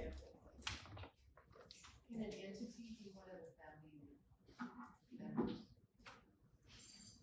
I mean, under like what is it, first, the federal laws passed, as a person, federally, yes, but I think for the state of California, there's some other clause that makes it such that it's, say like my business, which has several employees, like could it be a member? I think for the state of California, it's not, they would not be considered but then there's, yeah. Because I think we should expect too, like the producers being like the farm would be like that person might not know you, so that's not allowed. So it depends on the kind of co-op. So a producer co-op, it is the producers, but for a worker co-op, which I guess I assume that was what you were referring to. Yeah, the worker co-op. Okay. Yeah. So what's the advantage of filing as a co-op rather than doing LLC and then structuring as a co-op? Well, you just have to sign up for a workshop or two. We're already talking about it later, but yeah, just there's actually getting into this next point of I think what is important to have before filing is to do a feasibility study of looking at what is this business that you're trying to start and the service that you're trying to provide for its members. Is the co-op a right fit, right? And then there's the feasibility part that's also about the business. Is this business a good idea? Like, could it actually be sustained? And so there's that evaluation that includes an entity choice evaluation. And then also thinking about finances. It's really important to have an honest conversation with all the starting members about like, what are you able to contribute and how does that compare to this feasibility study of how much money is needed to start up? Okay. Including that filing fee. Like if nobody is willing to pony up $800 for that initial filing fee, then it's a non-starter. And then we also want to think about the expenses of workers' compensation, right? Especially for worker cooperatives, and to provide our state mandates that you need to provide workers' compensation, and then you need to actually have a bank account. So for individual producers that we come together to file as a co-op, now every year we're doing our taxes as one, not individually. You still have your separate taxes for for your own business. Yeah. So like Robin's Farm, yeah, like you're doing your own, and then the co-op has some taxes, and then depending on your equity contributions and dividend payouts, that could be paid out to you, and then it would factor into your individual taxes. Also, workshop number 2. And then the things I would say are beneficial. Again, this is all that sort of like government needs pyramid here. So you need to have your 3 members and your articles and your bylaws. It's important to have your bank account, money available, feasibility studies, and then it's really beneficial for you all to have a clear shared mission, vision, purpose, conflict prevention, mediation and resolution process, decision-making process, and organized record-keeping procedures. What was that last one? Organized record-keeping procedures. So meeting notes, financials, and then I think it's to facilitate this, I recommend having a co-op developer, a business advisor, and sometimes co-op developers are also business advisors, but like we said, co-op development is about governance, it's about working together, it's about making decisions, right? And then the business operations, that might be a different person, especially if you have like a really niche area where you're like kind of have this very special kind of like farm stand, like you might want to have a business planner who has that particular experience, and a co-op developer might not have that. And you also want a CPA who understands co-ops.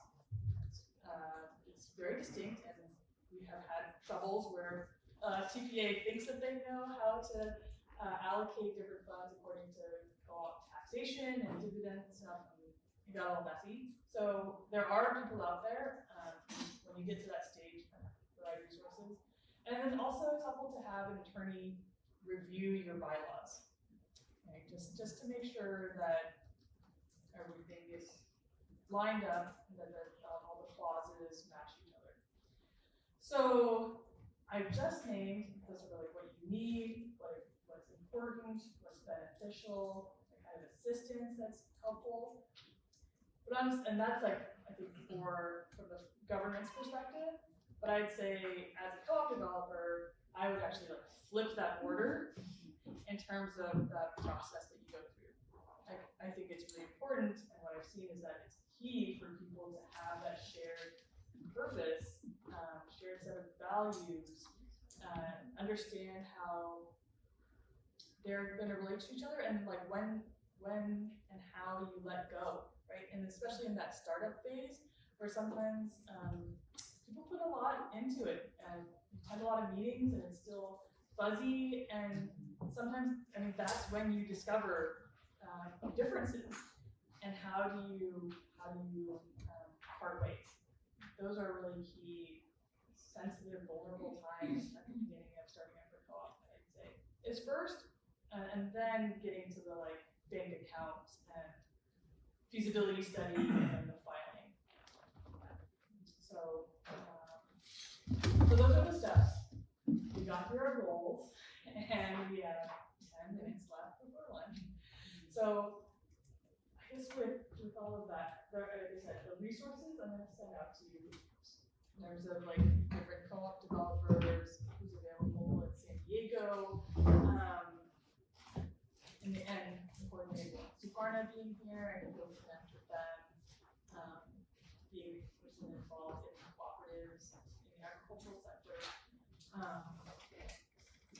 and yeah, I'll open it up for a few questions, and then we wrap it up. And I do have these surveys that I need you to take. And I'll explain that a little bit. But I can probably take 4 questions, and we'll wrap up, and I'll send out the survey. I have a question about co-op developer resources and availability. Is there, whether that's through San Diego System Alliance, is there funding and resources that we can apply for to compensate said developer? Or what is the process for accessing that type of a resource? Yeah, so there are 3 co-op developers in the state. There's California Center for Cooperative Development, there's Sustainable Economies Law Center, and there's Minnow. There are like co-op attorneys who do some degree of co-op development, but I think in terms of just like straight up co-op development, those are the entities that are state-based, and then there are those who are national, who might be able to do some co-op development here. Suparna at CoFed would be one of them. And then in terms of where the funding comes from, it depends on, so for California Center for Cooperative Development, they can only support rural cooperatives. Sustainable Economies Law Center, they can take a limited number of cooperatives, but only corporate cooperatives. And then Minnow, our mission is around securing farmland tenure for farmers of color and advancing indigenous sovereignty. So it's there. And we carry our own funding to provide services for free to the client. And so it depends on the service provider in terms of whether or not you need to fundraise and pay for the services. And also just, yeah, when you're looking around, you're trying to find a good fit. It really, yeah. It's like, I would prioritize finding someone who's a good fit and then asking what you need to make a transition. Because there's so few that it's worth it if you make that connection, whatever their costs are, it's probably worth it. And just to add to that answer, it's one of the goals of the lab to support small scale farmers, fishermen, food business owners to transition to cooperatives. So we have some different programs, some we are developing, some that already exist. Some of the folks in the room today, like Penny Pass, Conchita Milky Way, are part of our first cohort of the pollinator program. So they're, it's a type of program that we have to provide this type of support if that's the interest of the business. So we have some things that we can help with. Yeah, I have just a question about, the structural dynamic. You said that you're organized as a nonprofit, and yet structured for your governance all cooperatively. Why would you, if you're providing public benefit, why would you pay taxes, pay a fee every year? Why wouldn't you just be a nonprofit? Oh yeah, so we are a nonprofit. So we don't pay the taxes and we don't have that final, or we do have a filing fee. Nonprofits still have a filing fee, but we don't have to pay taxes on our like income and just and also as a technicality, we are fiscally sponsored.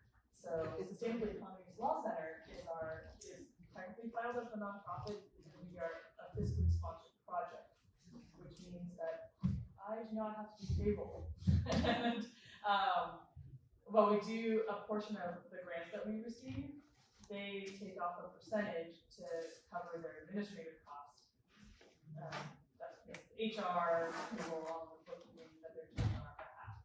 So yeah, as an entity, Sustainable Economies Law Center, you know, the part of it, we're a nonprofit.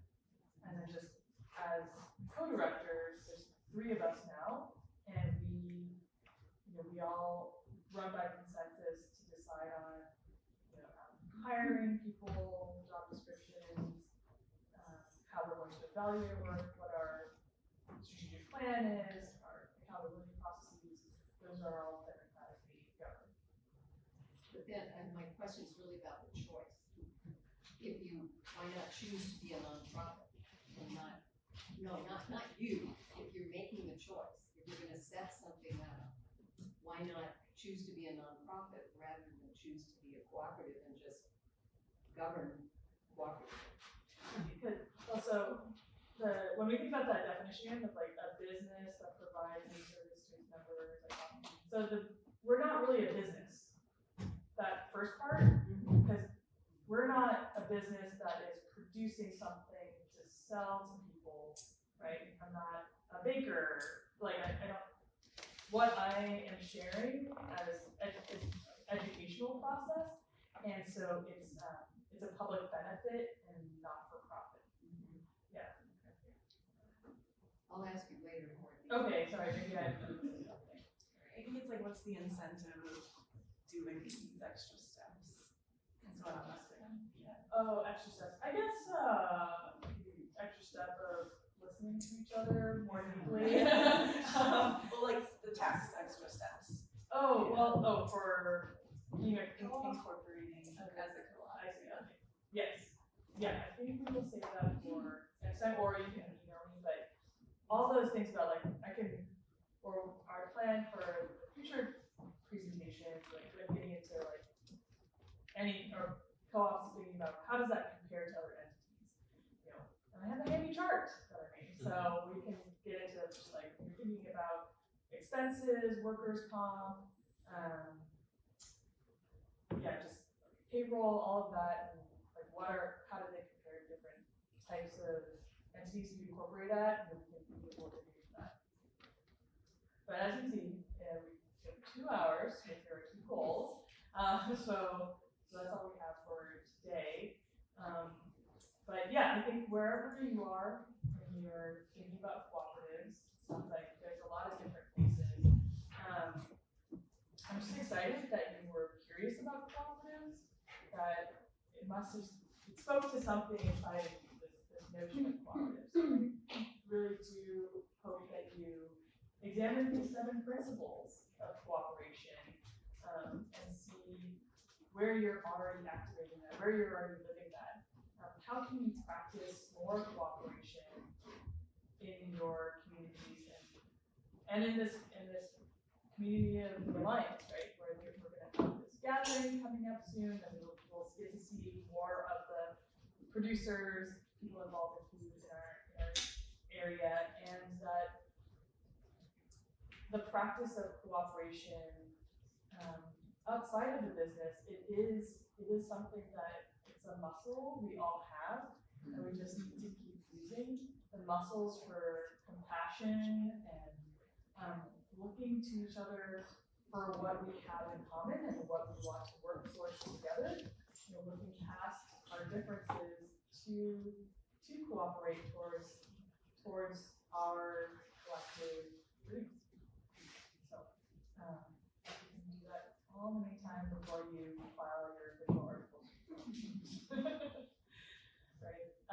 Thank you, everyone, and I would love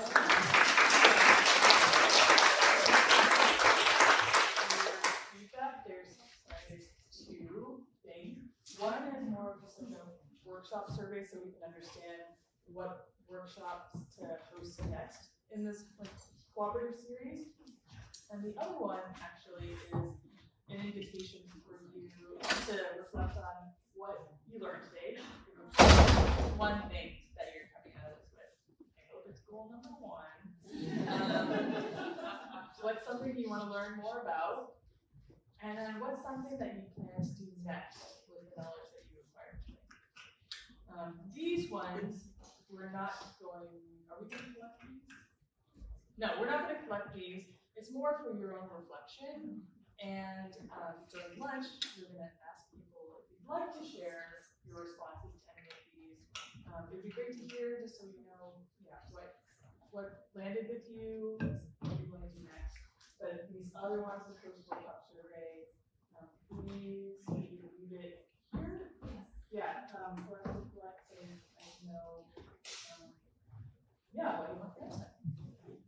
Thank you so much. Thank you. Thanks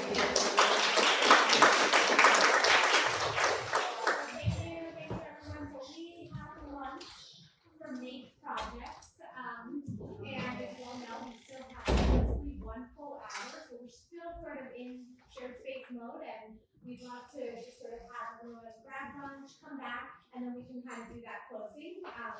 The closing, and we can just sort of, informally chit chat. And folks that people need, can come lead. But one thing, just since we have everyone right now, I'll just sort of acknowledge my thank you. Thank you so much for,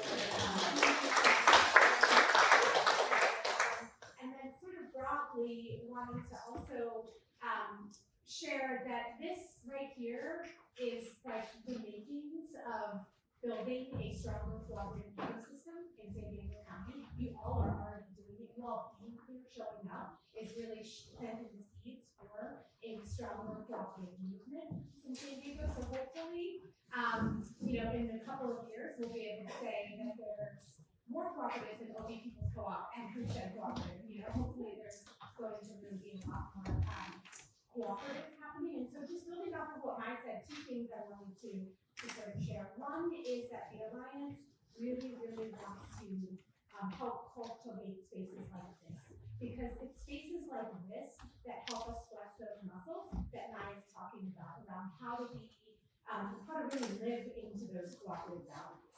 And so that's like one thing. So when you come to spaces like this, I hope that part of it is like receiving, but part of it is also giving.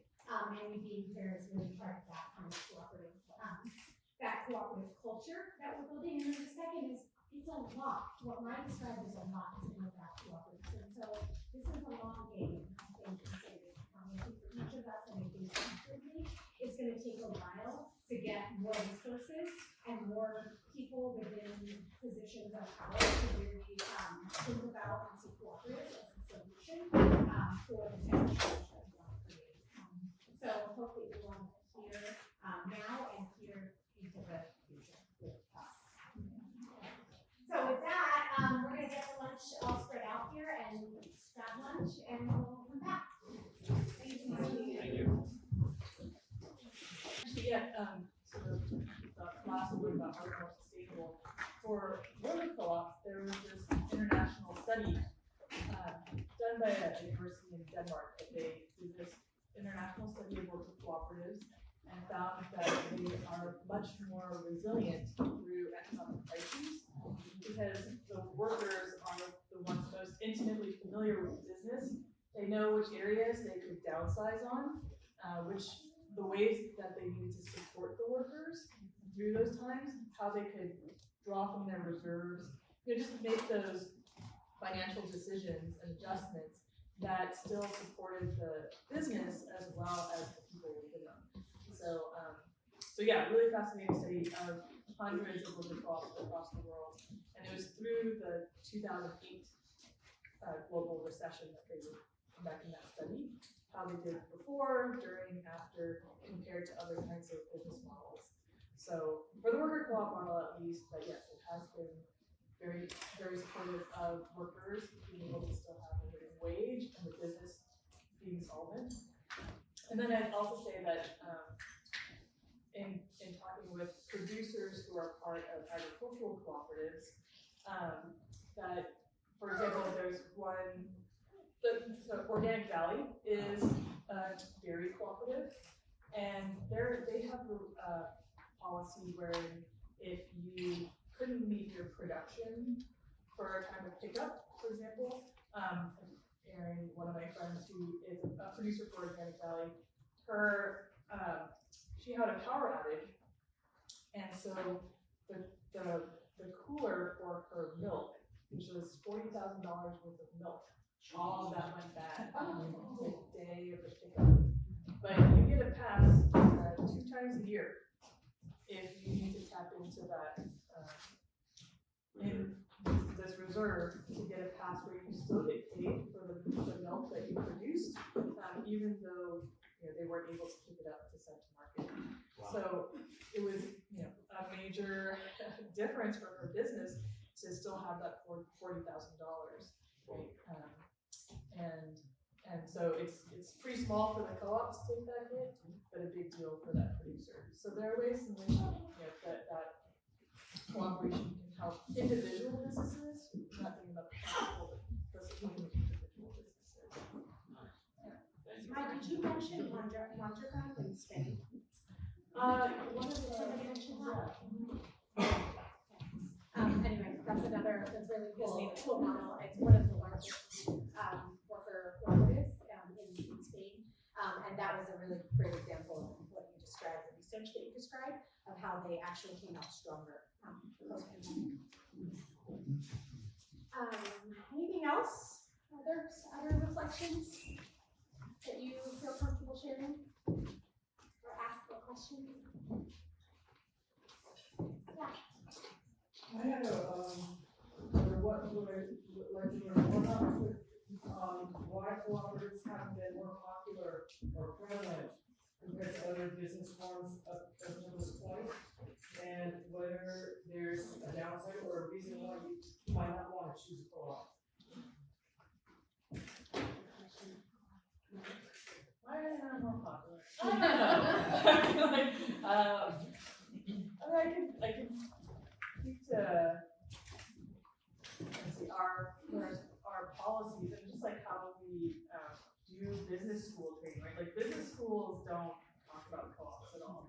There used to be discussions of co-ops in public school curriculums K through 12, and like 4-H, they would talk about cooperatives in that agricultural history, and those ways of articulating cooperation within schools, and be it K through 12 or in universities, that's really diminished over time because of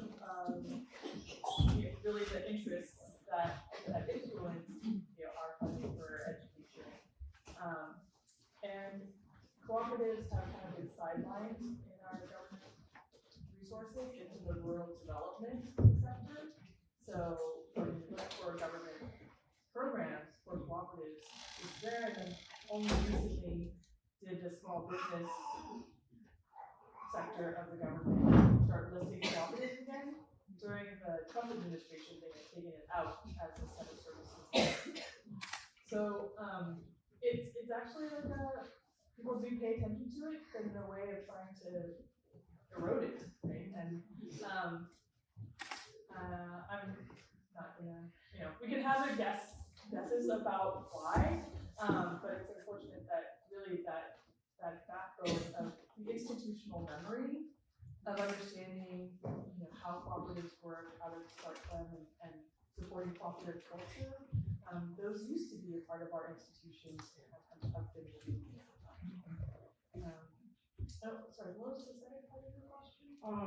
Is there a downside or a reason why someone might choose not to have a co-op? Yeah, I mean, I think it's kind of like every time we try to work together, right? It's people getting together, sometimes even though we have that same common, that common mission that we're going for, sometimes the other differences can be the things that really get in the way. And cooperation, this idea of inclusive, participatory, democratic decision making, I mean, that's what our whole government structure is about, right? And we're seeing this great divide as a country of people not showing up democratically for the vote, right? Only a third of our population shows up to vote, but also in terms of talking about politics. That it's, we're in a phase where it's incredibly divisive in families where people are remarking about how much more of a deep concern that is, that people's political stances, even in their personal lives, right? And so as one can imagine, like if you're trying to practice democracy in the workplace, we're already seeing that in our everyday lives. In the workplace, it can be challenging too. And I think what I'm seeing with actually this greater interest in cooperation, more people are just thinking after the pandemic is like, I want to show up to a job that I care about, that cares about me, that has purpose, right? Like people are looking at unions, they're like, I want to be able to advocate for my rights as a worker. How do I unionize? The Amazon warehouse in New York that unionized, it's like that's a big deal. There's this really big movement of people questioning the boss, right? And like trying to get rid of the boss, creating their own places so that it really aligns with how they want to live, how they want to spend their every day. And it's interesting to have that simultaneously in a time of really heightened politics and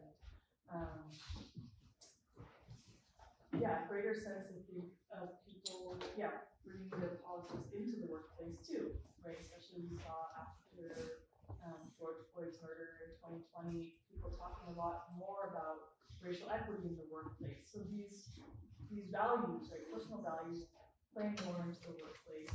And so how that would pan out over time, I think we'll have to see. Hopefully that by having these conversations in the workplace, rather than before just having someone else decide and then kind of just like a code of silence, that by actually bringing them forth so that we understand each other better and then can arrive at a place of common understanding and still common purpose, that cooperatives, worker or other forms can still persist so that we can still meet those common and collective needs despite our other differences.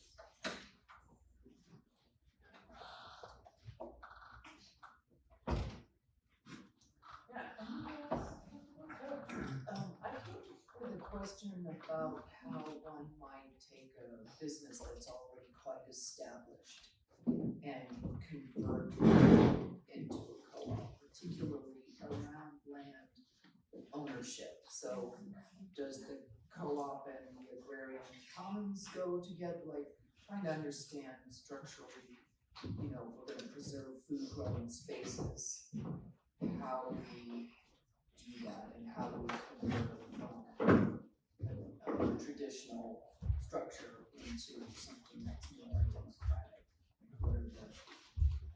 I appreciated the 7 values and the steps of ownership. I'm just wondering what other steps might be required in a situation like that. I think it's really key to think about these transitions, succession. Not the TV show. I haven't watched it. Remember winter. There's this great transition that's underway, right? This 400 million acres that is transitioning as the average age of the American landowning farmer is reaching 70, right? That generation is going to be passing on those acreage, that 400 million acres, and how do we do that in a way where it goes to people who are working the land? How are we going to ensure that it will be stewarded responsibly? And it's the land and also businesses. I think about like fisheries. Like there are people who there's a legacy be of a business already that have relationships to place to resources. And so there, in terms of the business side, there is this great conversation that we're having in the co-op sector called the silver tsunami. It's the like massive like generational shift, and how do we help people have an honest appraisal of the businesses that they've created, an accurate appraisal, so that as they're selling their business to the next persons, right, next entity, that they're getting what they deserve, and that the purchase price for that business or land, right, can be met by the next group. And therein lies the challenge. What we're finding often is, it's the people who are retiring into a world of where we've really kind of destroyed the social systems for them to retire into. Right? They're trying to get as much money as they can from their land, from their business, because there's just a great amount of uncertainty that's next for them, right? It's like social security is lowering. It's like, what are they going to do for healthcare? Are they going to have in-home care, or do they need to go to like a care facility, right? It's like they're contending with a lot when we've created, or when we've really disintegrated the social support services, right, for them to age into with dignity, right? So that's understandable, and especially if they were farmers, right? They were not making very much, very likely. So they probably don't have a lot of retirement funds to rely on. And at the same time, the people buying are also farmers and have not, it's just, again, it's not a lucrative profession. And then also, as we're thinking about who, especially racially equitable distribution of land, and I work with a lot of people who were farm workers who became farm owners, but their margins and their savings are very small, right? It's not enough for what we're looking at for California land prices, which is like, $2 million for 10 acres with a house that is occupied by rodents, So how do you meet? And I think this is where, Minnow is at, and our partners, the People's Land Fund, we're really trying to bridge that through fundraising, through philanthropy, and creating these capital stacks, which is, imagine a pancake with grants and loans and forgivable loans. So that kind of capital stack in order to make that land purchase, but also with the person who's selling, right? It's like something that we've found challenging is that in trying to get that high price, sale price, people are also, and also I think in respect of their own work, they value their business at much higher than maybe what they are appraised for. But it's also because we live in a society that really undervalues that work, their agricultural work, their land stewardship work, their community building work, right? And so there's this kind of business financial apparatus that hasn't done a very good job of accounting for what it means to be someone who is land-based, right? So, yeah, those are our current challenges. And at the same time, we have been able to, like, for Minnow and within the People's Land Fund, we purchased 138 acres in Watsonville, California, and are working with 8 different farmers who were previously farm workers, and they have been running farm businesses for a while now. And they found that land was a major barrier for them to be able to be sustainable as businesses, and so we're helping them figure out how to cooperatively govern that land and have their respective places on the land farm. And that was through an effort of using state SALC money, which is the Sustainable Ag Lands Conservation Fund, that could be used to purchase an agricultural easement to buy out the development rights from that property, and so it can only be in agriculture. and then, so that lowered the price, the purchase price of the land, and farmers will take them to use their farm finances to purchase that. Anyway, so that's, happy to get into the technicalities of that, but that's like an example of how we're trying to piece together what we have available through loans and grants to pay for land, those land transitions, and at the same time trying to keep in mind the greater perspective that this is really a social issue that affects all of us, right? We all need farmers, we all need food, right? And it depends on the land and our oceans. And so since it's a bigger social issue, how do we as a society support the policies and programs to facilitate these transitions? So we are looking at, and then California has a new land equity task force that is supposed to present policy proposals within by 2026 for these matters, and then we also have a federal new land capital and access land capital markets program that's trying to facilitate this. And those are, again, these kind of piecemeal programs that I think for me, like what I'm asking at Minnow and trying to push our legislators to think about is really like, if these are our common lands, how do we use our policies such as eminent domain? How do we use that in a way where we can reclaim these lands that have been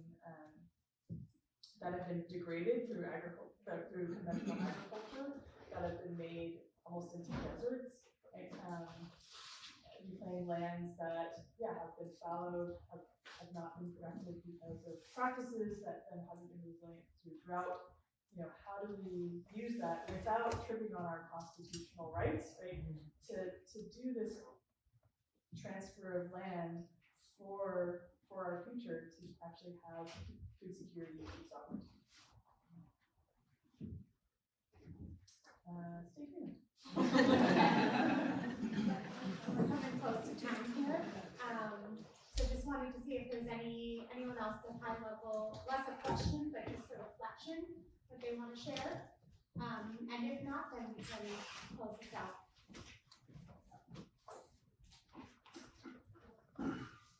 Well, I think what we've done here is we've shared, we've learned together, we've come together, we've thought together. So this is the kind of legacy that's produced, as you were talking about with the Southern cooperatives, where you create a legacy and when people go to Washington,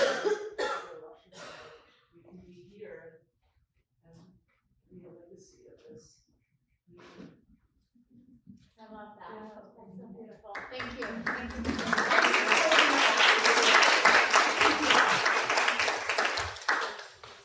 Thank you, everyone. So definitely there will be more workshops. So keep an eye out. We'll be in touch with you all if you ever have ideas. Please reach out to Hannah and myself. And you can reach out to whatever it is that you're looking for. We'd love to try to bring in folks that will try to help share, hold spaces. Thank you. Thank you guys.